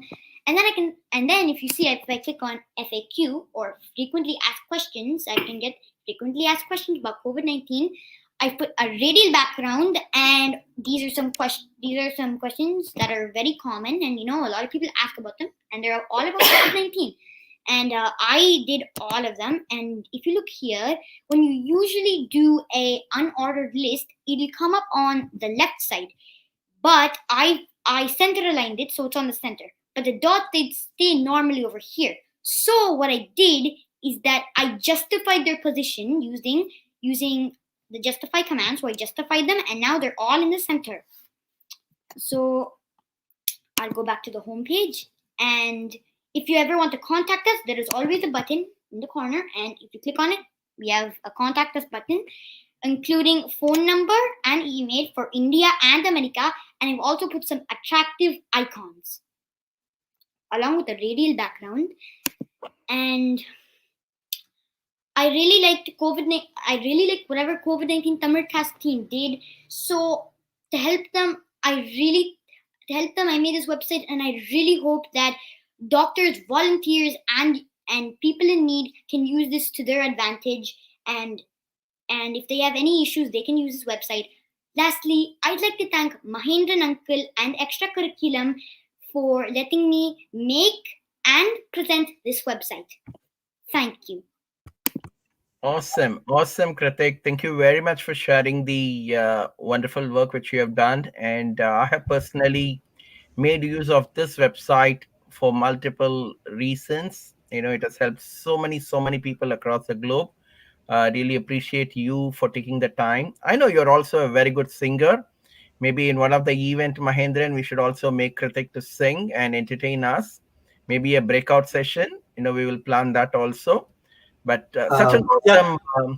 such an awesome presentation, Kritik, and continue your passion on coding, because it's just a beginning. As you know, you're just starting to learn. There are wonderful other languages which you can learn, and I'm sure Mahendran uncle, Daya uncle, and others in extracurriculum will also mentor you and guide you. Continue the passion, and looking forward to see you as one of the top programmers in the world.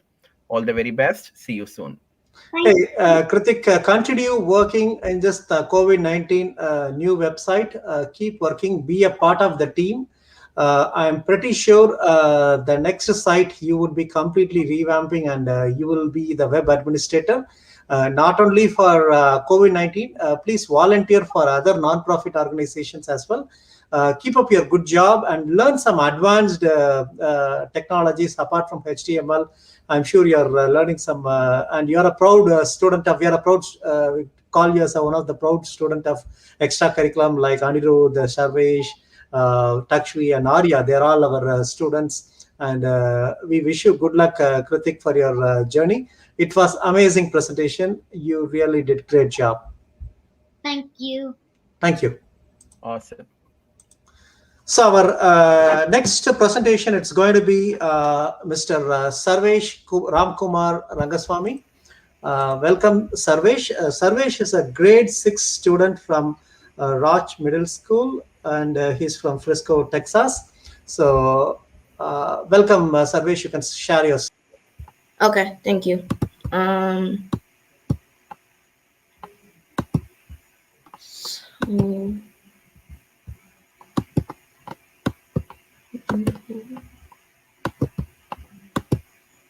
Can you guys see my screen?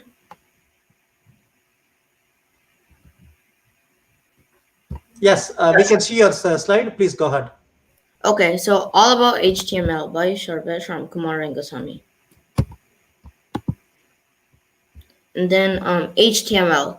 So this is Tim Berners-Lee, the inventor of the World Wide Web, which is known as WWW. He invented that in the year 1995.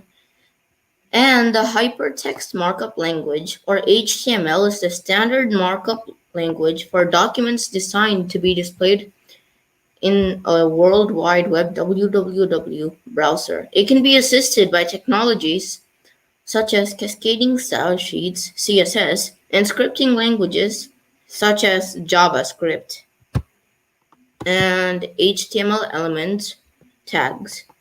The HTML tag represents the root of an HTML document. The HTML tag is a container for all other HTML elements except for the doctype tag. And this is my coding, and yeah, that's my H1, the paragraph tag, and then that's my title. And next slide, H1 to H6 tags. H1 tag is the biggest tag, this one, and then H2 is okay big, like this one. I mean, H1 is this, H2 is this, and then H3 is this, and H3 is medium big, H4 is medium small, H5 is okay small, and H6 is the smallest tag. The li tag. The li tag is the bullet point tag, which allows you to add bullet point. If you want to add something in it, you say li. One of my favorite things to do is coding. Li. And that's the input, and this is the output of what I get. And this is what shows. And I forgot to add a bullet point over there. So yeah. The image tag. The image tag allows you to show images on your web pages, and what you say is image source, and that's your JPG, whatever you named it, and then alt, whatever you named it, whatever you want to name your GIF, image, etc. And then the width is I set it to 500, and height is I set it to 600. And then I name my image, which is your image. Like, let's say that your image is my JPG, and alt, and let's say that the name of my image is Virat Kohli, and my coding. And moving on to slide 7, paragraph tag. The paragraph tag is the smallest tag, but you can make it bigger by adding CSS. Input: hello guys, this is a paragraph. Output: hello guys, this is a paragraph. And this is a paragraph, MS Dhoni, but then I made it bigger by adding CSS, which I will show later. The form tag. And the form tag. A form tag allows you to take surveys like you can on Google Forms. And W3 Schools helped me with learning how to make a form tag. And yeah, this is my form. And the iframe tag. The iframe tag can be used to embed certain websites in our HTML website in a frame. And then here's my iframe element coding. And then marquee tag, which is my favorite. The marquee tag is a HTML tag which was used to create in a scrolling text or an image. It was used to make the text or image scroll horizontally across or vertically down the web page. H1 class title. And yeah, I added like a rectangle border. And then marquee. This is moving. All about cricket's best players by Sharvesh. Only half shown because it's moving. CSS, the more interesting part. Cascading style sheets. CSS helps decorate web pages. Like coding pages gets more stylish. And this is my CSS and which I added the background, and I wanted the H1 tag to be white and text aligned in the left. And I wanted the paragraph tag, which is this one, to be the font family Verdana, and then the font size 20 pixels. So like I said, you can make it bigger. You can make a paragraph tag bigger, any tag you want bigger, by font size 20 pixels. Then background color. So for the background color, like the one shown, you say body, and then this. Background color blue, like the blue one over here. And for this, I added cyan. Font color. So I wanted every word in my website, which I will show in a minute, to be blue. So yeah, I added that. Text align. I wanted everything to be in the center. So yeah, it's in the center. And then my case study, which I don't want to do it here and show it. I want to like show it live. So yeah.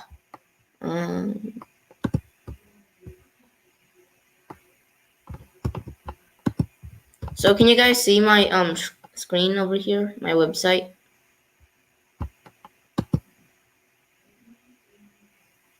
Yeah, so this is what happens to my marquee tag, and then over here the marquee thing, and then li bullet list, and form. The last form, like first name is like Sharvesh, and the last name is Ramkumar Rangasani, and then when oh wait, can you guys see my screen?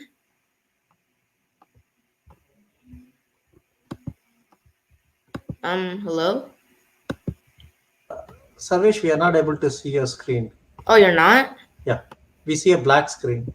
Oh, you do? Okay, wait, in a minute. I'll stop sharing and then start sharing again. Share screen. Share screen.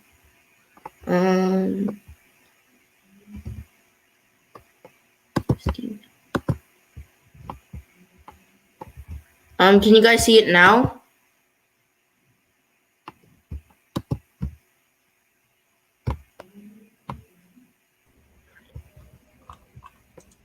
Yeah, yeah. Okay. So this is what happened to my marquee tag. It's moving right to left. And yeah, the class, which I added a border like this one.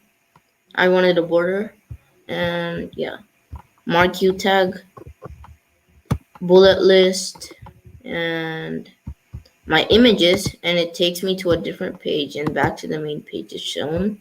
That happens for like every GIF over here. And lastly, on the HTML page, I have a form, and it's pretty cool because like it takes you to a website, and then when I submit it, it takes me to the BCCI Team India.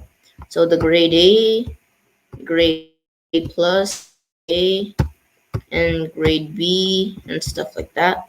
And then I couldn't add it back to the main page over there because like it's a totally different website.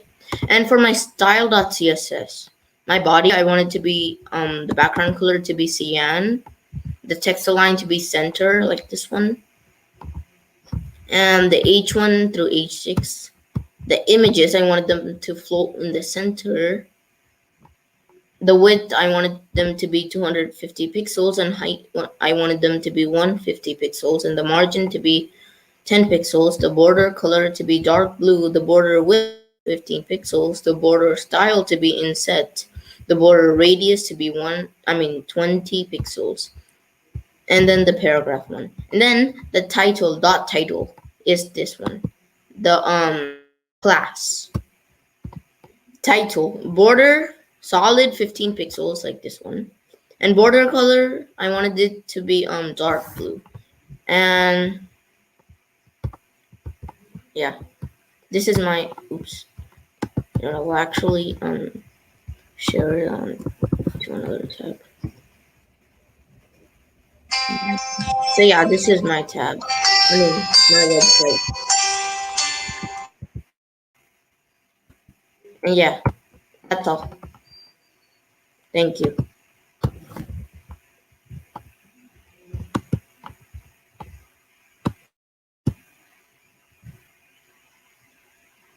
Hey, Sarvesh, thank you for the presentation. It was amazing. I see that you're doing some BCCI website, which is all cool. Keep doing this freelancing kind of a website with soccer players, different things, so that you'll have some lot of fan following for your website. So keep trying the new technologies as well. We wish you good luck, Sarvesh, for your learnings. So you are right now learning HTML, JavaScript, but learn advanced frameworks, get into Python, keep doing good job. But it was a cool work. Thank you, Sarvesh. So our next presentation, it's going to be Harini Bani. She's going to talk about digital security. So welcome, Harini. Harini is the grade 6 student from William Annan Middle School, New Jersey. Harini, can you please switch on your video and you can start your presentation. Hello, Harini, are you there?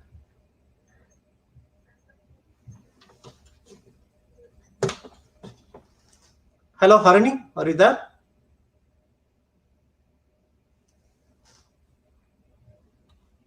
Looks like Harini has some problem. So let me put Anshita. Yeah, Harini, are you there? Harini, we are not able to hear you. Okay, let me add meantime the next speaker, Mr. Arman Kazi. Arman, you are live. Arman is going to talk about cybersecurity. Arman is a grade 6 student from Hershey Middle School. Arman, you are live. Arman is going to talk about cybersecurity. Arman, can you grade 6 student? Can you mute your YouTube? Yeah, please stop. For some reason I'm hearing the echo. You need to switch off your YouTube live, which is going on in the other screen.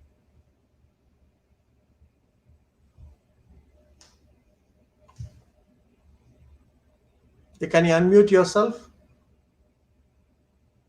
Switch off your YouTube video or Facebook.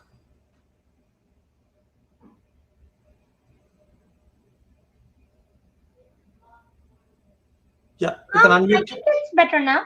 Yeah, it's better. Yeah, thank you, Mr. Arman. You can talk, you can introduce yourself and tell your topic, and you can start presenting. And can you share your screen?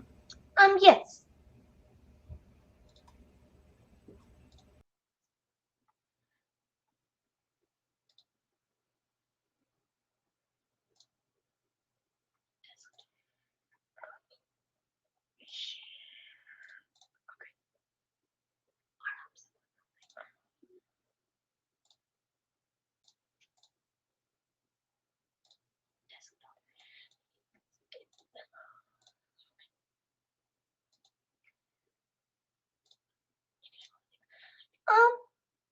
So are you able to see the screen? We are able to see your screen. Please go ahead. I'm just going to do a split screen so I can see them both. Okay.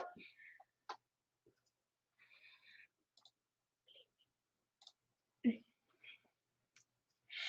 you so much for the kind introduction, Mahendran uncle. Today, I would like to present on the topic of cybersecurity. As a digital citizen, I use information technology to engage in society, and we all use it for school, work, or online business. So, what is cybersecurity? Cybersecurity is extremely important as it protects the data, programs, and networks of many businesses or computer assets. It also protects PHI, which is public health information, and this is very important as it should only be available to the patient, and PII, which is personally identifiable information, intellectual property, and government and industrial information and data. So, as I just mentioned in the previous slide, you might be wondering, what is a cyber attack? A cyber attack is any attempt to gain unauthorized access to a computing system or asset, and the main goal of this cyber attack is to disable, disrupt, or destroy computer systems or even steal data. As we heard recently in the news, the largest attack of ransomware, $70 million, was done by the REvil group on the Cassia company, and cybercrime skyrocketed to $1 trillion in 2020. Why is cybersecurity needed? Cybersecurity defends organizations against cyber attacks, which are meant to steal data. Hey, Arman, Yes? sorry for the interruption. Can you share the exact slide? We are not seeing the slide.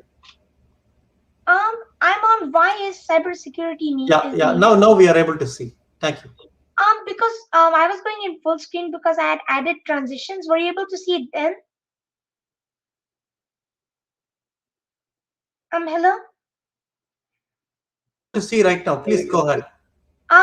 So should I do it in full screen? Because right now it's like I was using PowerPoint. Yeah, please full screen. Please use full screen. Okay. So why is cybersecurity? Are you able to see it now? Yes. Okay.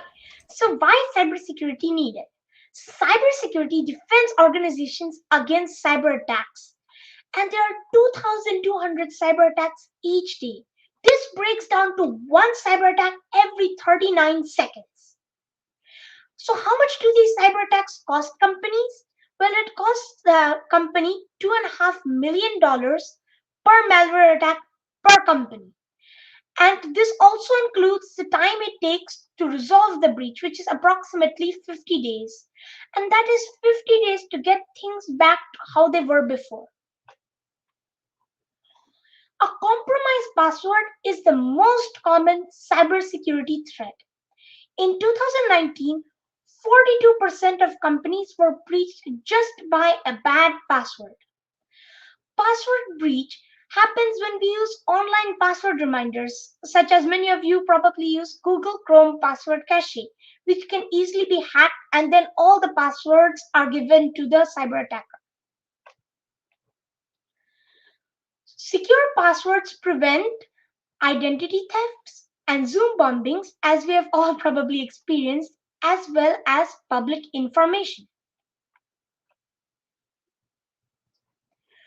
So, as a society, we mainly face two problems. How do we create a secure password, and how do we safely recall that robust password? To solve this problem, I have created a Python program called the Password Maker. To use the Password Maker, all we must do is enter a phrase and a number to get a unique password. So as you can see here, this is a link to the website for the Password Maker and that I've created, and this is also a screenshot of the user-friendly app I've created for Android mobile devices, and both of these help us retrieve the secure password in a secure manner. Hey Arman, can you please share that screen? We see only, yeah, now we see that, yeah. For some reason, whenever I go in full screen, were you able to see Okay, you can leave it as such. Instead of going to full screen, you just leave it as such. Just leave it as this way? Yeah.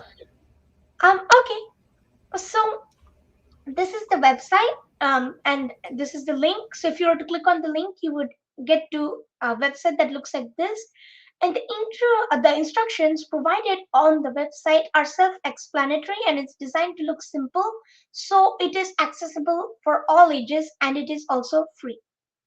And as you can see, we enter the phrase here, choose a number, and then you push the make password button, and it would give you a password. So on this slide, I'm showing the web link and QR code for the Password Maker.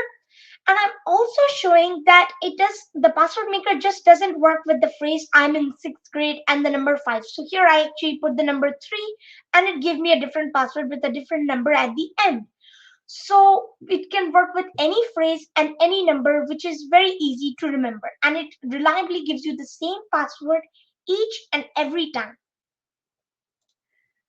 So as you can see, these are screenshots, and there are just 4 of them showing exactly how easy it is to use the Password Maker app.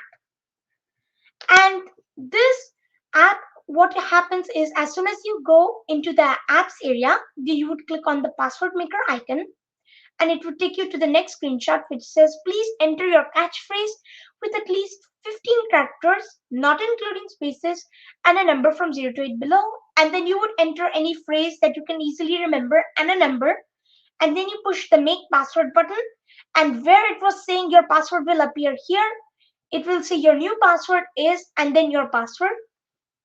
So as you can see, I'm going to be showing you on a live phone. So this is an Android device, and when you go into the app section, there's the Password Maker, and if I were to click on that, it would open up the Password Maker.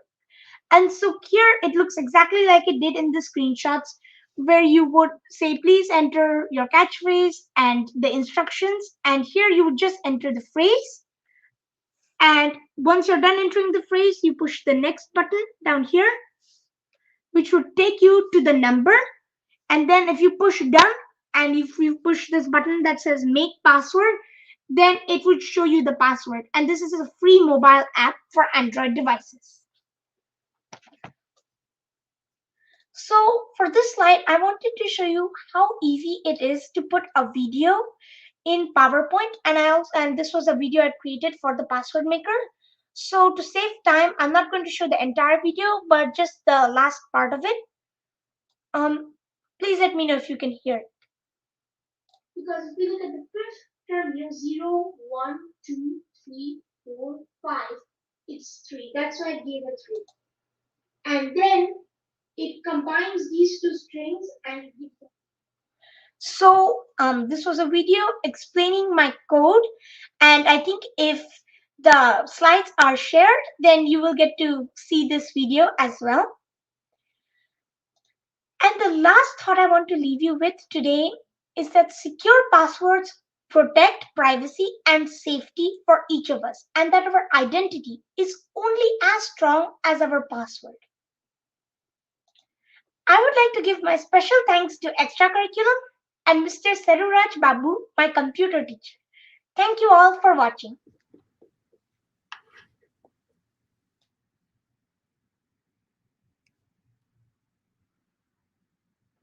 So Mahi, are you on the call? I'm there, yeah. And if you have any questions, please feel free to ask. I do, Arman. Like, let me introduce you, Mr. Senthil. Mr. Senthil Velan Namasivayam is a senior director offering management at IQVIA. He's an advisor at Shifting Orbits, and he's also a volunteer and a key member at American Tamil Entrepreneur Association. Welcome, Senthil, for joining this show. Senthil, you can give feedback to Arman's presentation. Sure. Yeah. Arman, first of all, congratulations to coming to this point, right? Like, and when I was at your age, I was playing cricket or something like, and you guys are coding. That's amazing. Okay. Second thing is the problem you have chosen now. It's probably one of the best ones, right? Like, and because I can hardly remember my password. I can never generate good password at all. Right? Like, you're doing a very good job right there, solving a very important problem, right?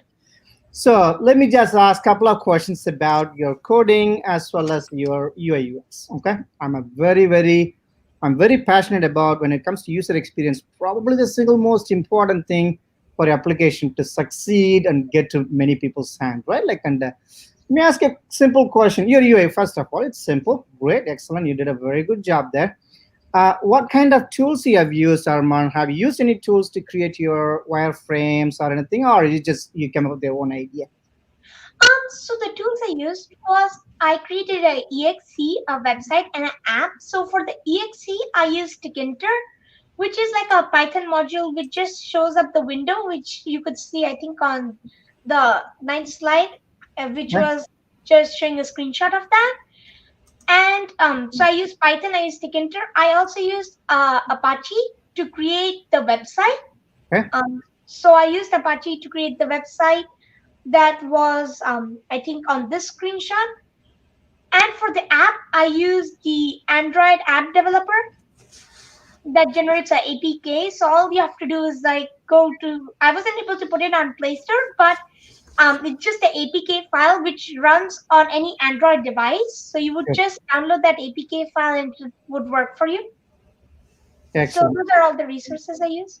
Excellent. So just one observation, Arman, right? Take it for what it is worth, right? Like when you do design the UI UX, right? Your user interface, you did a fantastic job, by the way, right? Like, and if you have a button like which is probably the one which you want the user to click on, right? Like which we call it most prominent action button or link. Okay, make it in a color which is stands out. Okay, a blue background with white text will possibly stand out, like things like that. Okay, right? Like, and I can also send you offline some of the suggestions tools you can use for your user interface development. Okay, you did an awesome job.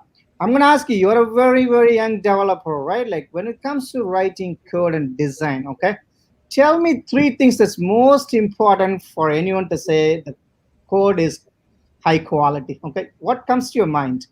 It must be efficient. Okay.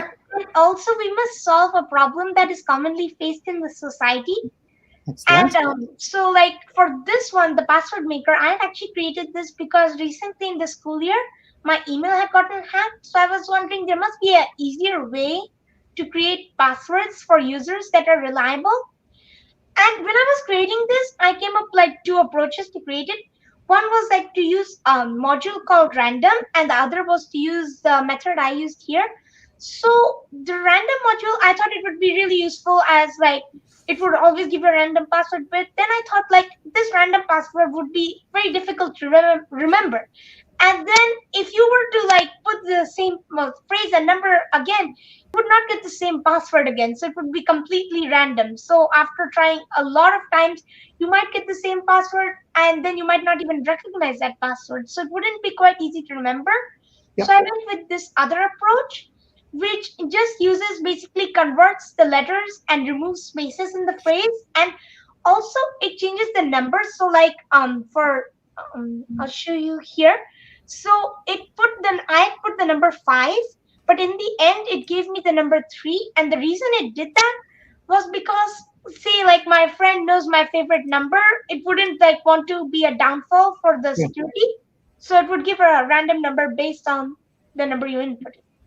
That's awesome. You hit probably 4 out of 5 things which is important when it comes to coding and design standards, right? Like, and that's amazing, Arman. Like, and the way you're so matured enough to understand the coding standards as well as design aspect. Fantastic. I'm very happy for you. Okay. And also, I think one more thing is that like if we were to put this like for some competition, you would also want to include a pseudocode which explains to people who don't know the language, because there are so many languages for programming and no one could know all of them. So it explains to someone how your code works.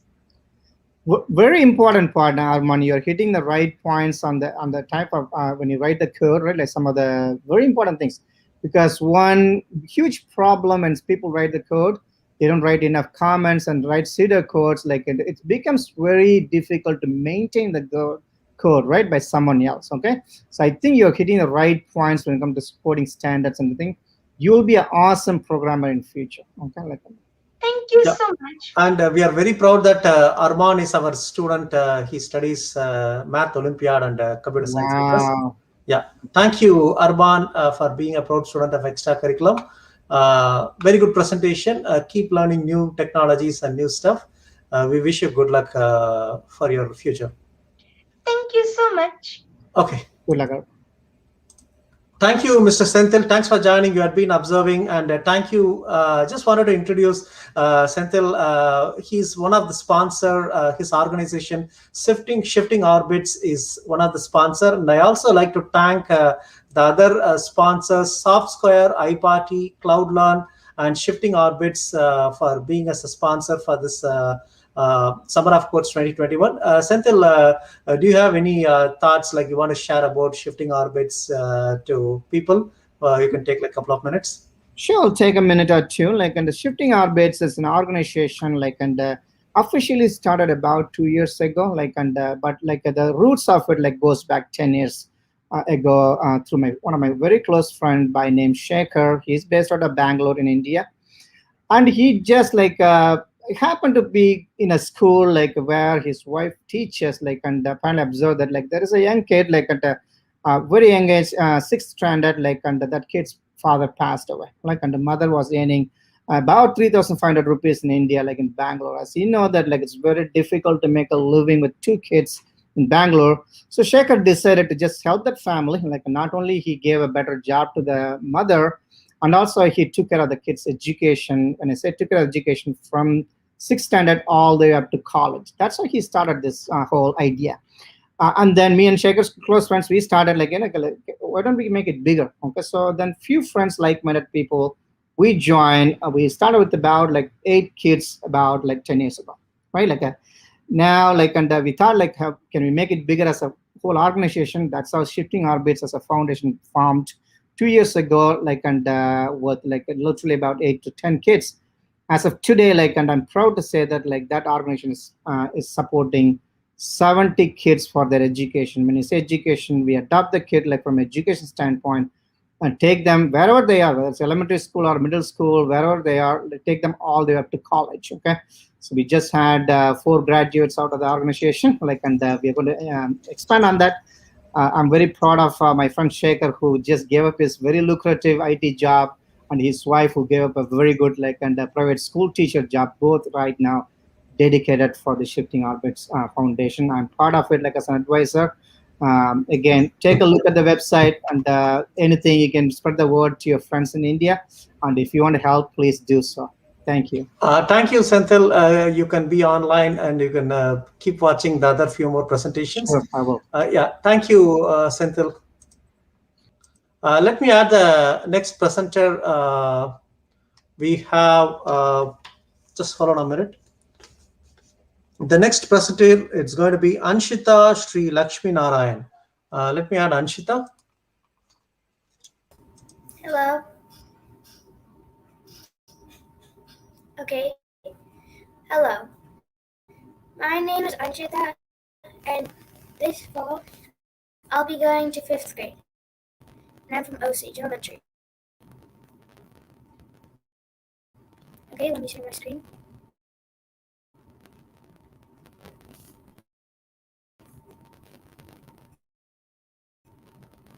Okay.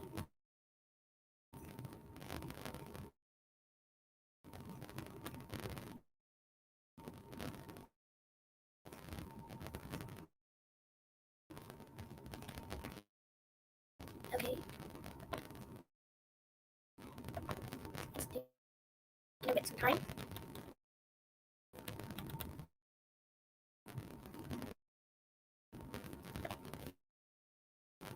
Issue, like you can share only the particular tab, the particular presentation. You can share only the particular presentation. Oh. Yeah, you're there. Okay, good. You're good right now.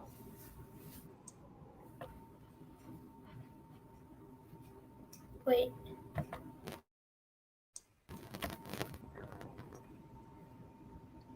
It's taking some time.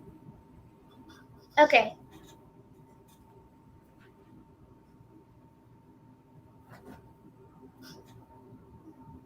Yeah, it's good. Please go ahead. Okay. All about digital citizenship and being safe on the internet. What exactly is digital citizenship? Digital citizenship is to be able to use the computer appropriately and to understand how to use it properly, such as how to browse for important educational resources or to get permission to use content. Whatever it may be, it is important to know the rules of being a good digital citizen. To be a good digital citizen, you have to 1. Be respectful to others on social media and commentary. 2. Don't steal other people's content and present it as yours. 3. Only use safe and approved search websites. And 4. Keep your account information private. And 5. Handle your device properly. 1. Being respectful on the internet. Just like if you were in the real world, you have to treat others the way you want to be treated. When someone says that something that you don't agree with, just politely tell them that. You don't want to start a fight between people, or it could get serious. If you see bullying, you can either report it or tell them to stop. So, for example, if a bully is bullying someone on the internet, you have to be an upstander and stand up to them.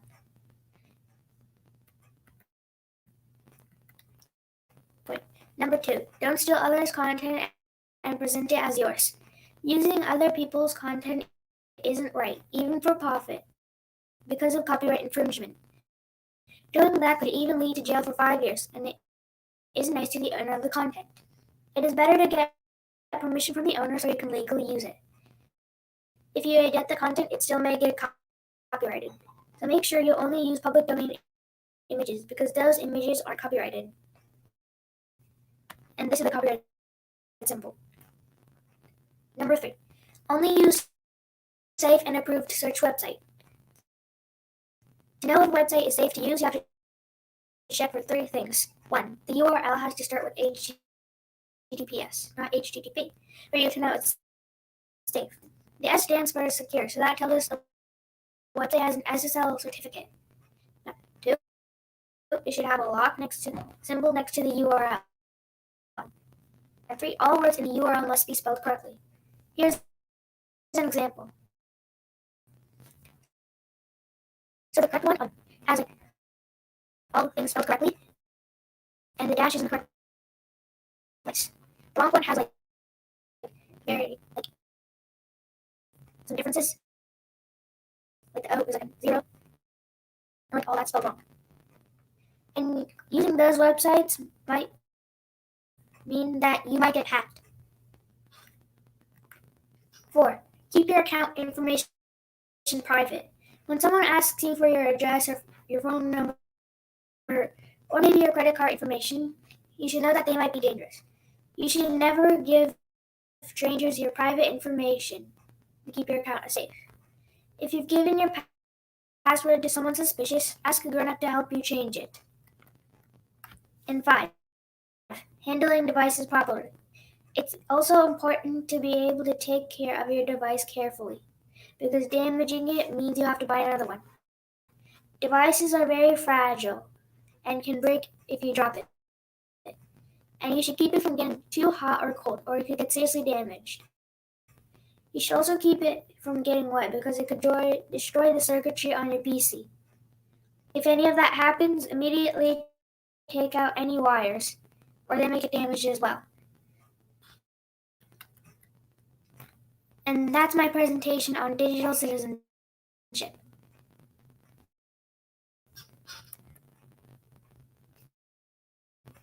Do you have any comments?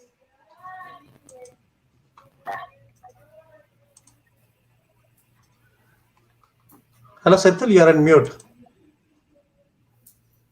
Senthil, you are on mute.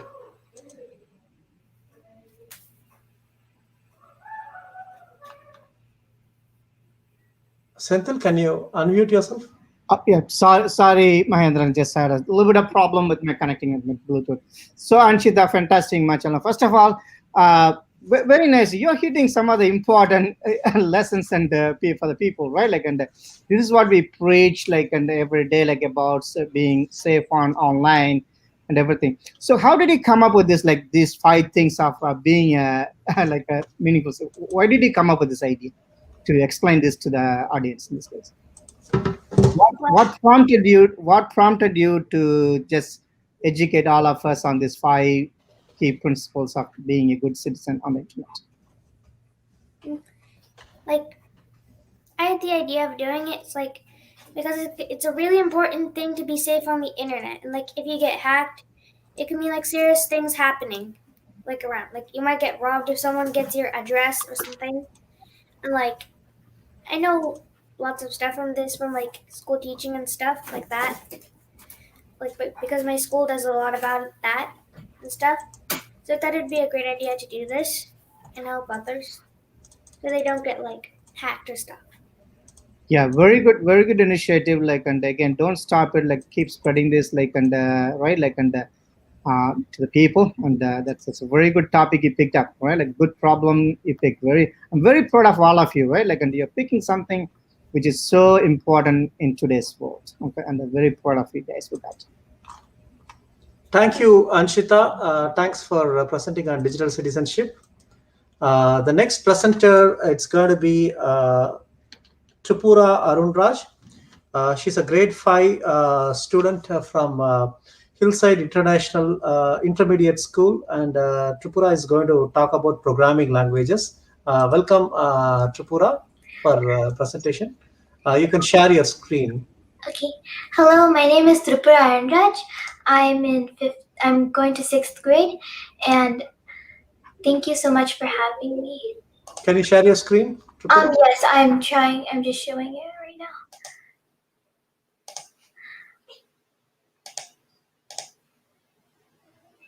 now. So can you see my screen?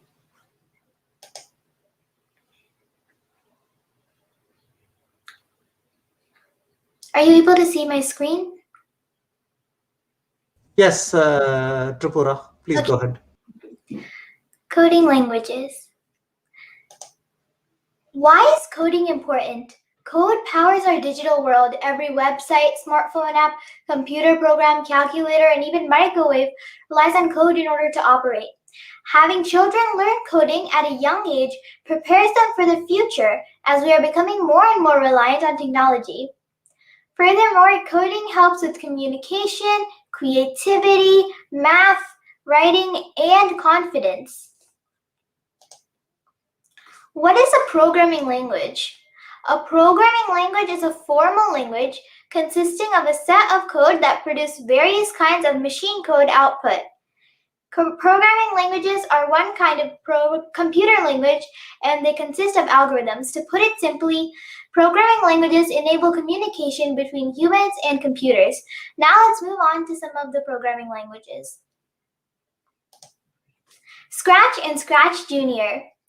Scratch is a block-based programming language, and it is web-based and can be developed in a browser such as Google Chrome or Microsoft Edge. Children that are 8 to 16 use this as a learning tool in school. Scratch is one of the most known coding languages for kids.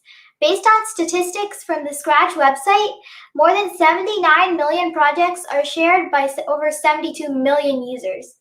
There's also 38 million monthly visits. Scratch Junior is a visual programming language designed to introduce programming to very young children. Scratch Junior was inspired by the Scratch programming language. By creating projects in Scratch Junior, young children can learn to think creatively. Scratch and Scratch Junior are great fundamentals for starting to learn coding. I started to learn coding using Scratch, and my brother is starting to learn coding using Scratch Junior. Python. Python is the third most famous programming language, and it's very easy to learn. Instagram, Google, Netflix, and Amazon are just some of the famous apps and websites made using Python. Python is also used for back-end programming for websites. Syntax of Python is like English, so it's easy to learn. JavaScript. JavaScript is the second most known programming language. JavaScript is used as a front-end programming language in many websites. Some of the amazing apps we use day to day are made with JavaScript are Facebook, Wikipedia, Candy Crush, and etc. HTML and CSS. The Hypertext Markup Language, also known as HTML, is the standard language for documents designed to be displayed in a web browser. Cascading Style Sheets, also known as CSS, is the style sheet language used to design the presentation of a document written in a language such as HTML. HTML and CSS are the basics of creating front end on most of the websites and applications. Swift. Swift is a programming language developed by Apple Inc. to develop iOS applications which can run on iPhone, iPad, Mac, Apple TV, and Apple Watch. Swift is in 18th place in the list of popular languages. Swift uses a simple and expressive syntax that is easy to learn, even if you have no prior coding experience. We can develop Swift programs in iMac, iPad, and iMac using Swift Playgrounds app. Here's a little code in each of the languages we just talked about.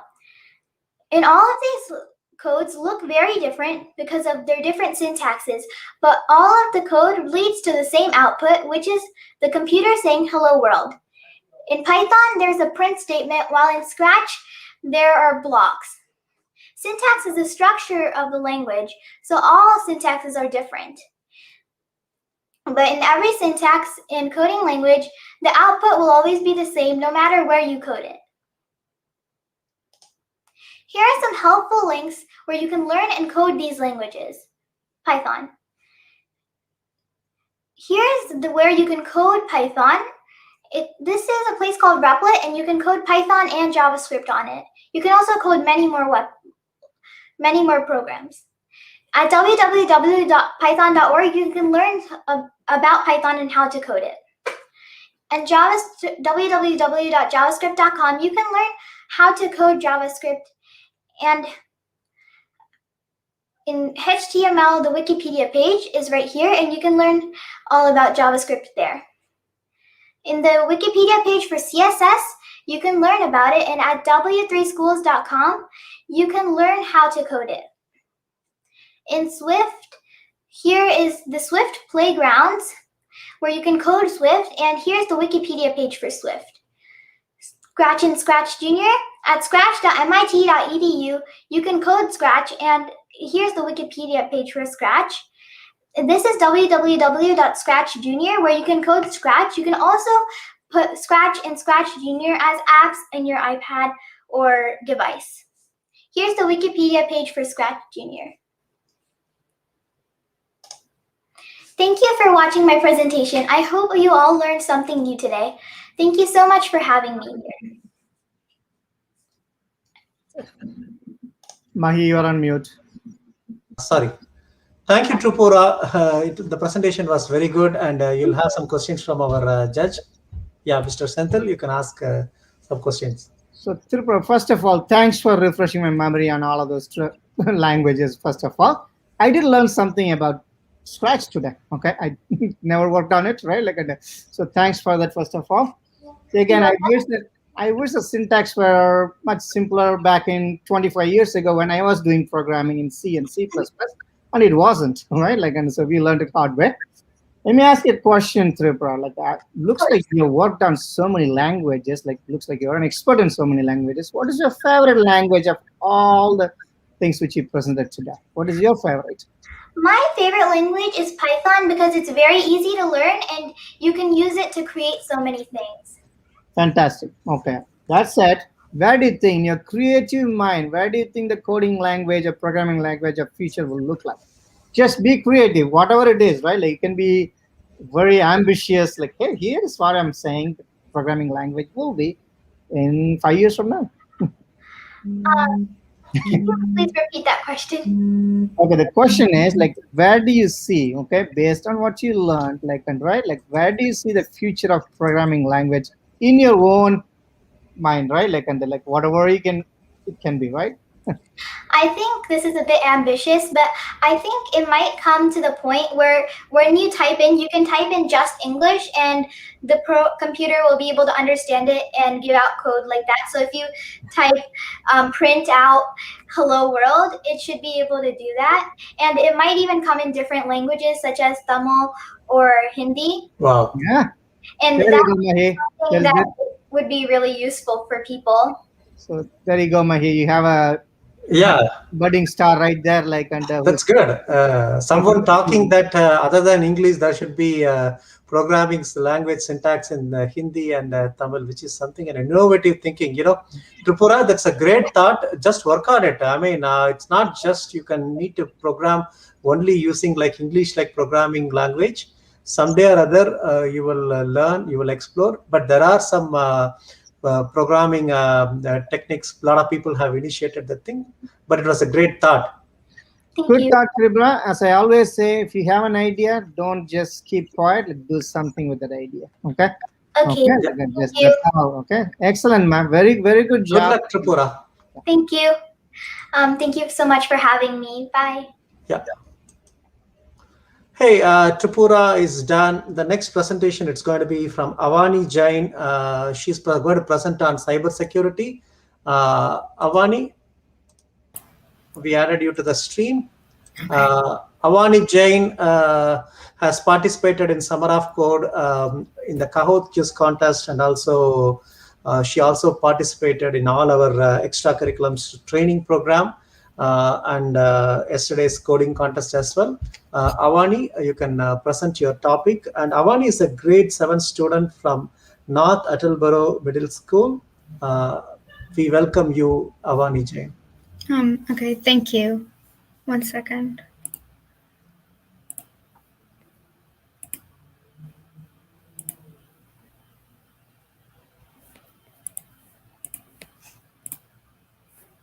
Can you see my screen?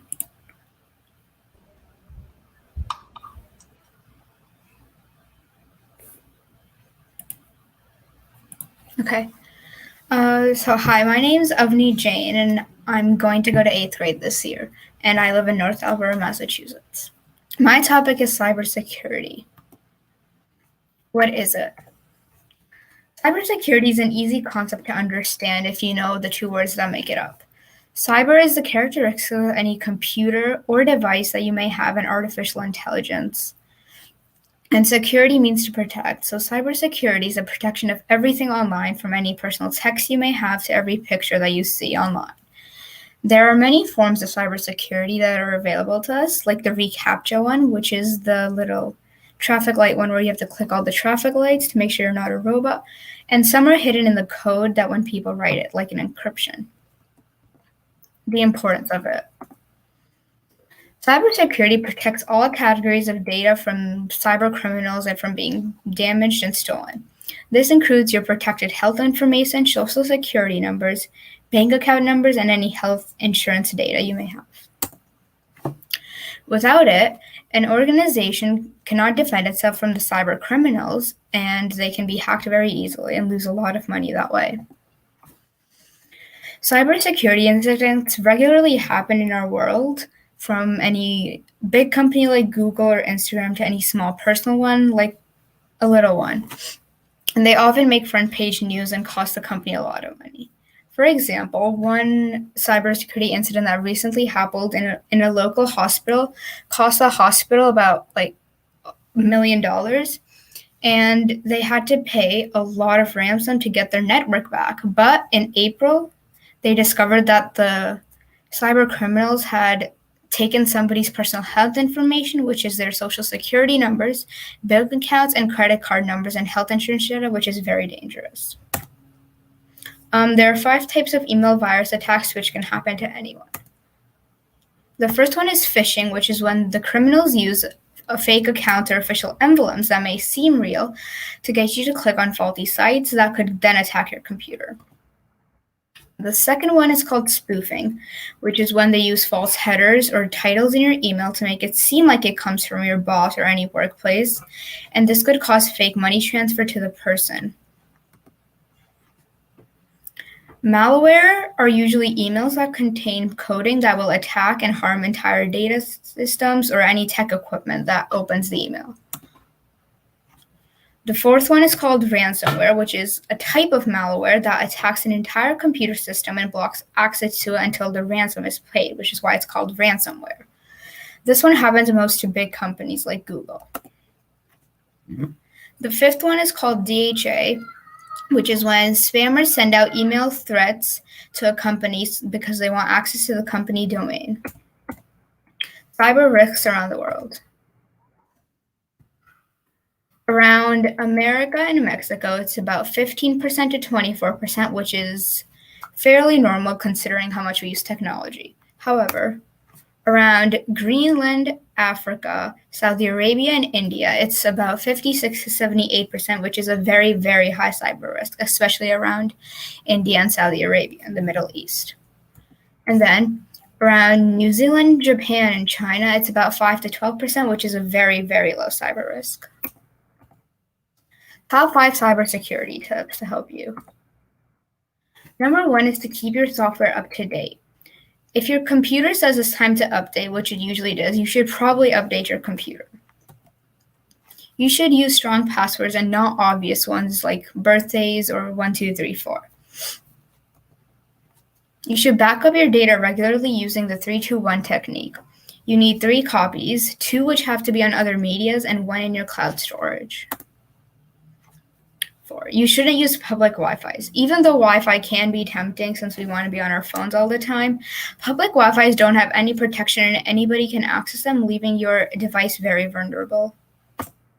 And the 5th one is to use firewalls and anti-protection virus, especially on important files that you don't want to get out. Human errors in cybersecurity. Humans make 2 common errors. The first type is a skill-based error, which is when you do the same activity over and over again and it becomes familiar. So sometimes you just accidentally let a small slip or have small errors.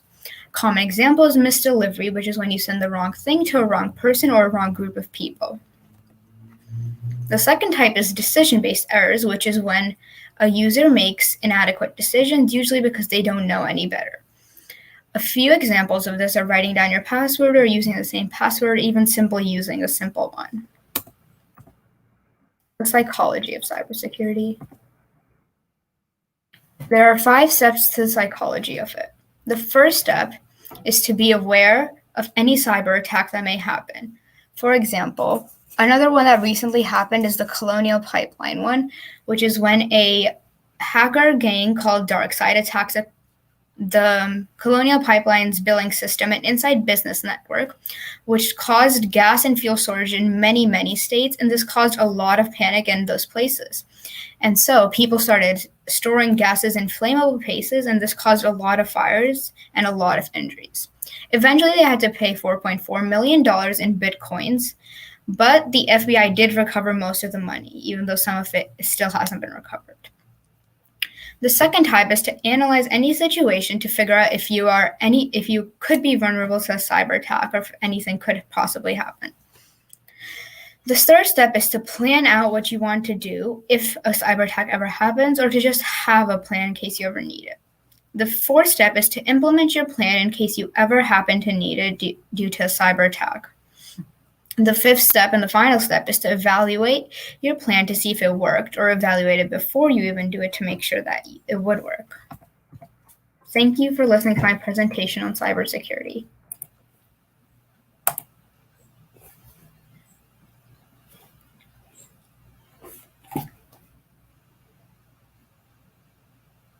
Hey, Senthil, welcome, Senthil. You have any feedback to Avani? Again, I'm so amazed the kids picked up the right topic for today's call. Like amazing topics you guys picked up and create the awareness. So again, Avani, thanks for choosing the topic in the first place, right? Like, and you did an awesome job doing your research. So with respect to cybersecurity, like again, you put some other percentage. I'm sure you did your research. Do you know, what is your opinion based on your research? Why the cybersecurity is higher risk in certain part of the world, especially in India and Asian countries, right? Like what? The Middle East and like Asia, like especially the Middle East near Saudi Arabia and stuff, there's like a really heavy population and not enough internet for like everybody to go around, and people there really aren't well protected compared to like Japan or China, which is a really high-tech place. So they're more vulnerable to cyber attacks from the criminals since they don't have that much protection. So what do you think you can do as a young budding like a programmer? What you can do to help some of those countries like to create the awareness, number one, like how and possibly help them with protecting more and more computers, like in countries like India, right? Like again, think about it, food for thought, right? Think about it. As I said, you brought up a very good point, like, and you also recognize the problem, like, and see, is there anything as a young entrepreneurs like you, like, and in future, like, can do about it, right? Like, it's an amazing topic you discussed here today. Okay, thank you. Thank you, Avani Jain. Let me add the next presenter, Varsha Kumaran.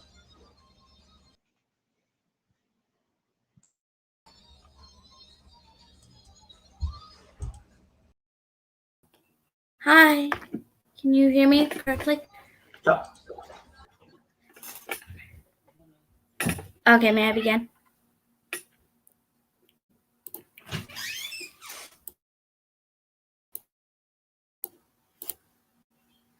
Okay, 1 second. I'm going to share my screen.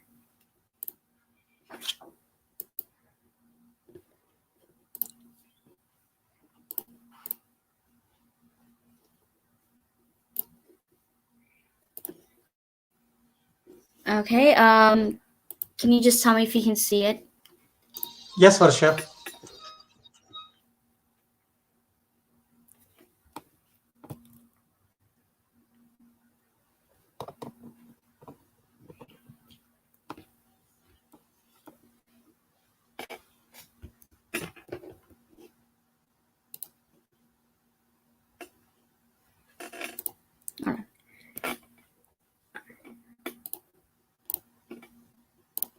Oops, sorry.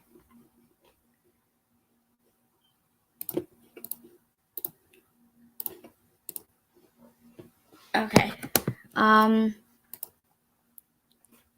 Hi, my name is Varsha. I'm going to 7th grade in fall, and I'm going to talk to you about the Great Green Screen. Now, behind me, you can see New York, right? So right now, I am in a hotel room in front of a New York room. Or maybe I'm in front of a green screen. And that's exactly correct. I am in front of a green screen. So almost all of us have watched movies with lots of crazy graphics and backgrounds like Harry Potter or Bahubali, right? And you also have seen characters that you don't see every day, like Hulk, Voldemort. And you're right, you don't see them every day. They're called CGI characters. CGI stands for computer-generated imagery. And computer-generated imagery is made possible with green screens, which is what I'm going to talk to you about today. Some of these images are an example of green screen usage. So if you can see right here, there's a lot of green screens, and there's almost like a headrest, if you want to call that, and a person with like a bodysuit on. And so once they go into the computer editing process, all the green screens and this headrest will be changed, and this man in the bodysuit will be changed into Hulk. So what is a green screen? Green screens basically allow you to add any background to an image or video. So for example, let's say you're in the United States and you want it to look like you're in Australia. Well, while editing, you can use the chroma key to composite two images or video streams together based on color hues. Magic screens. These green screens are basically magic screens. Now, how does a green screen work? There are 3 steps. There's solid background, then it goes to a transparent background, then it goes to any background of your choice. So what I mean by solid background is you have a solid background behind you. So right now I have a green screen behind me, which you might not be able to see because there is an image in front of it. So you tell the computer to change that specific shade of green or that specific color transparent so you can see the background or image behind that layer of the video. So then you get the background of your choice. Now, if you can see here, there's an example. The computer's color picker is choosing the green screen, and the background behind her will not be green anymore. It will be a blackboard because it matches the setting. So I can actually show you right now. If I just move this up here, then the green turns background. The green background turns transparent, and you can see all the text behind it and everything that I edited and put on here, and you can see it back there. So now I can move it back here, and it will be back to the background. Now, if we can use a solid color, why does it have to be green? Well, first of all, you get your face and your hands and your arms get blurred. So any part of your skin will get blurred if you use any colors but green. And this is because our skin tones don't have any shade of green in them. So people also use blue screens for this instead of green screens because our skin tones do not have any blue incorporated in them either.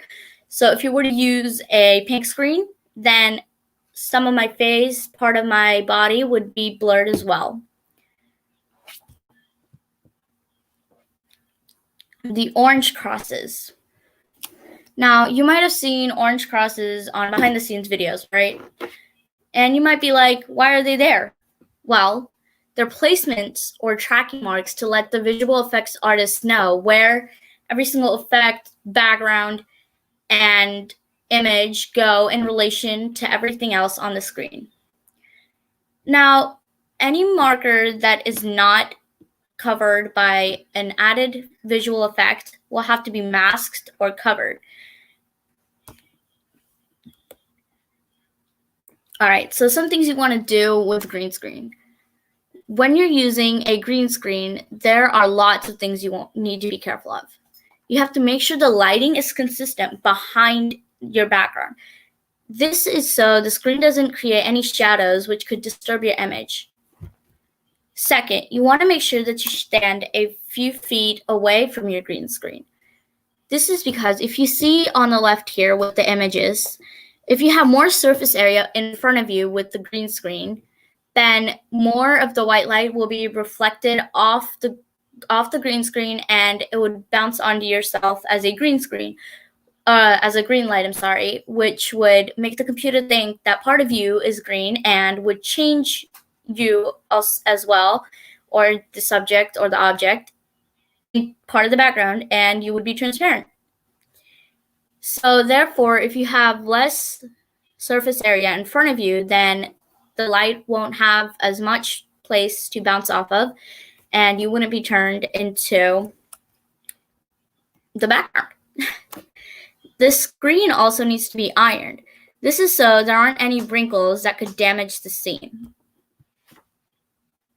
Some things you don't want to do with green screens. So there are also something you should be careful of so you don't get changed to the green screen.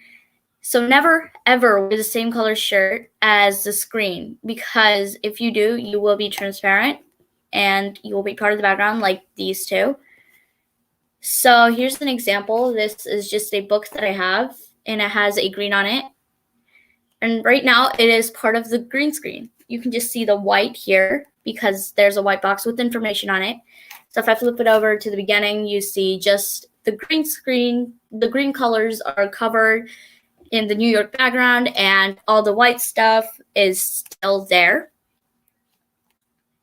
So next thing you don't want to do is make sure that you use a background color that matches your shirt. Now this is the same thing as before but there's two different things, but they're two different things because you can use a color that's blue screen, like I said before, and you can be wearing a green shirt, which would not make you go in and out. And also, you don't want to wear anything shiny, like shiny jewelry or glasses that might reflect the green light and make the computer blur it out. So I don't know if you can see right now, but some of my glasses is actually blurred out, and it has a green. It's part of the background with me, and so if I take them off right now, they're gone. And this is because the green light blurs off of the glasses, and it makes them green, and the computer thinks that it's a green screen and turns them into part of the background. So some characters and CGI movies are Harry Potter, Bahubali, Avengers, and Alice in Wonderland. So there are lots of movies like this. So almost the whole Harry Potter series was made with green screens and blue screens, and some of the characters were also CGI'd. So this was a lot of green screening work and chroma keying. And there's also other movies like Bahubali. So if you can see here, this is the original video or the movie part of the scene. And there's actually a baby here. But on the blue screen behind the scenes, it's just a water bottle. And they would take that water bottle and add a computer-generated image, CGI, onto it and mask it. And then the background, they would be adding a green screen background. So some characters that are CGI'd are Hagrid from the Harry Potter series, the Na'vi from Avatar, and all the dinosaurs from the Jurassic Park, and Gollum from the Lord of the Rings trilogy, Tweedledee and Tweedledum from Alice in Wonderland. So here's an example with CGI characters. This is a scene from Harry Potter, from the Harry Potter series. So if you can see here, there is actually a blue line representing Hagrid. So Hagrid is supposed to be standing there, and Harry and Ron are beside him. And so now they have Hagrid in front of a green screen. So you cannot see Harry or Ron right now because they have not added the background behind Hagrid. And so now Hagrid is part of the screen, and you can see all three of them. So here's a live example. I'm going to switch tabs real quick. Okay, so this right now is an example, but I can also go here and change this so it's just a plain green screen behind me. Now I can also add it to look like this. I'm in a big hall, big room, or I could be standing outside in front of a wall, or as before, I could be in New York.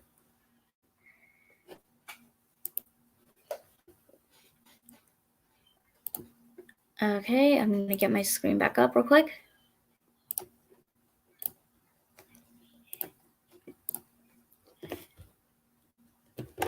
Okay, so that live example concludes my presentation. And I want to thank you, the viewers, and I want to thank you, the viewers, and Mahindran uncle and his team for giving me this opportunity. Thank you. We would like to share that Varsha Kumaran is a proud student of extra curriculum. She has been with us. She learned Python programming. She learned HTML, JavaScript. Now she is learning app building. She was a participant in yesterday's Kahoot and virtual coding contest. I see the amazing patience, Senthil. Yesterday, like around 60 students were participated. So they all were very patient. They all completed the contest. By the time Varsha completed, it was like 5:45. She didn't give up. One of her command was not working in one of the editor. She tried to do some other editor. She finally made it working. So Varsha, just stay with us for some more time. Senthil, do you have any questions with Varsha? First of all, Varsha, that's a lot of information. I learned a lot of things today. Okay, so I'm less qualified to ask questions about green screen. Okay, so I have questions. This is fantastic, right? I learned something today. So now I'm wondering, like, when we have the Zoom call or Google Meet, the background changes, right? Like, is it something like green screen is behind the concept, like, and what it is? Because I can change my Zoom background, right, like to something like in Bahamas, right? Like, is it the same method they use to do that, like, and Yes, it is the same thing. So right now on the platform we're using, it only allows blue and green screens. But if you look on Zoom, if you go into the background filters section, it actually says that you need to have a solid color behind you. Got it.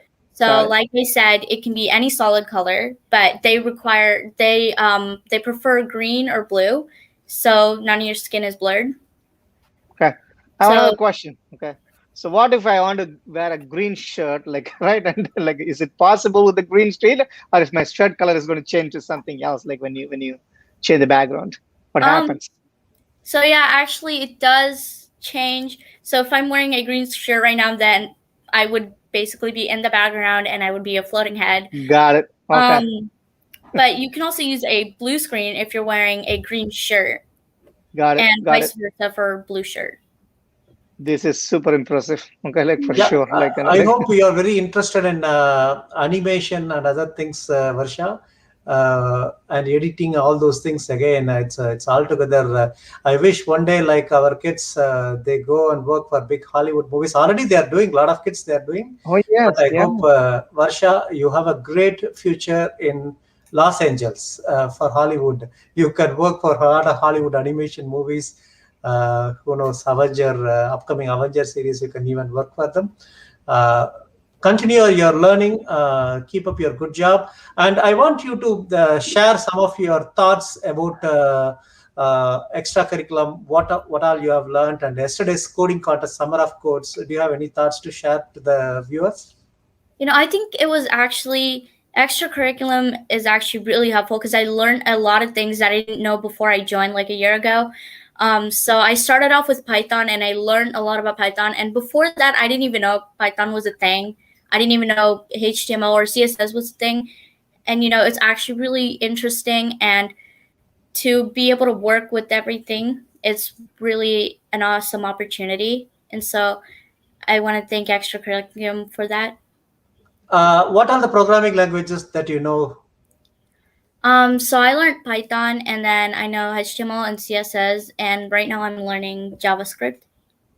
Do you know that, I wanted to tell everyone that you're a 6th grader. So if you keep up the same pace, Varsha, knowing HTML, Python, Senthil, you tell me like where she will end up when she's in 8th grade, 9th grade.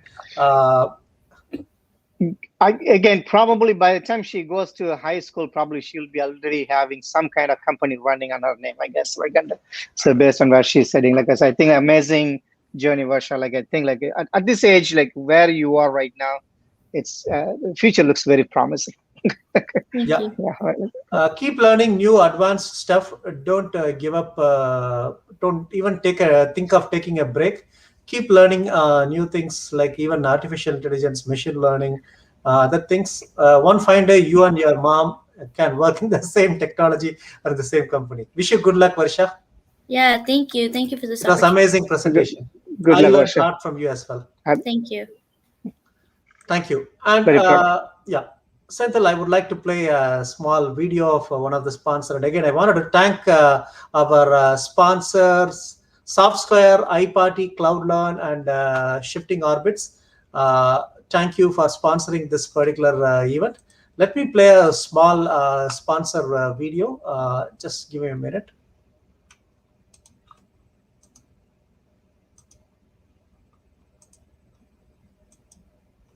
Are you looking for a software solution to provide your employees with a seamless and engaging corporate training experience? Look no further than CloudLearn. In less than 2 minutes, I will show you how you can use CloudLearn for your business.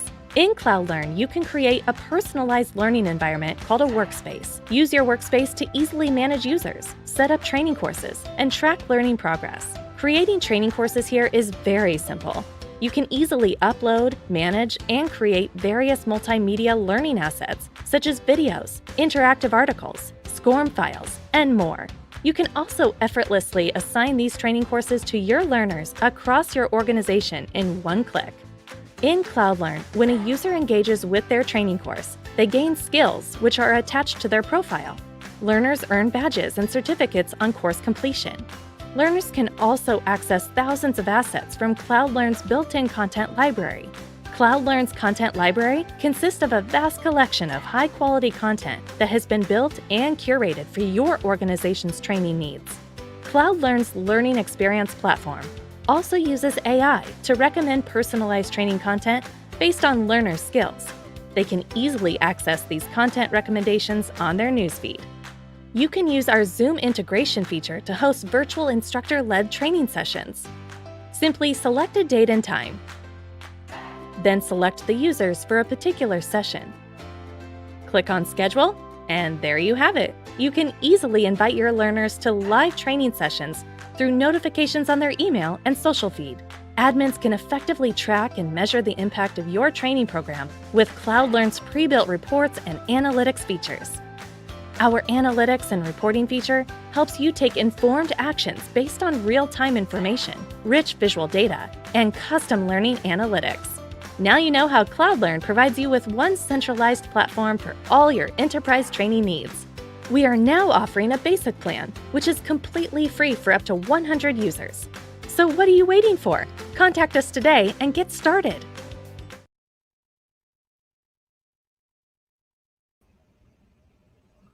Thank you.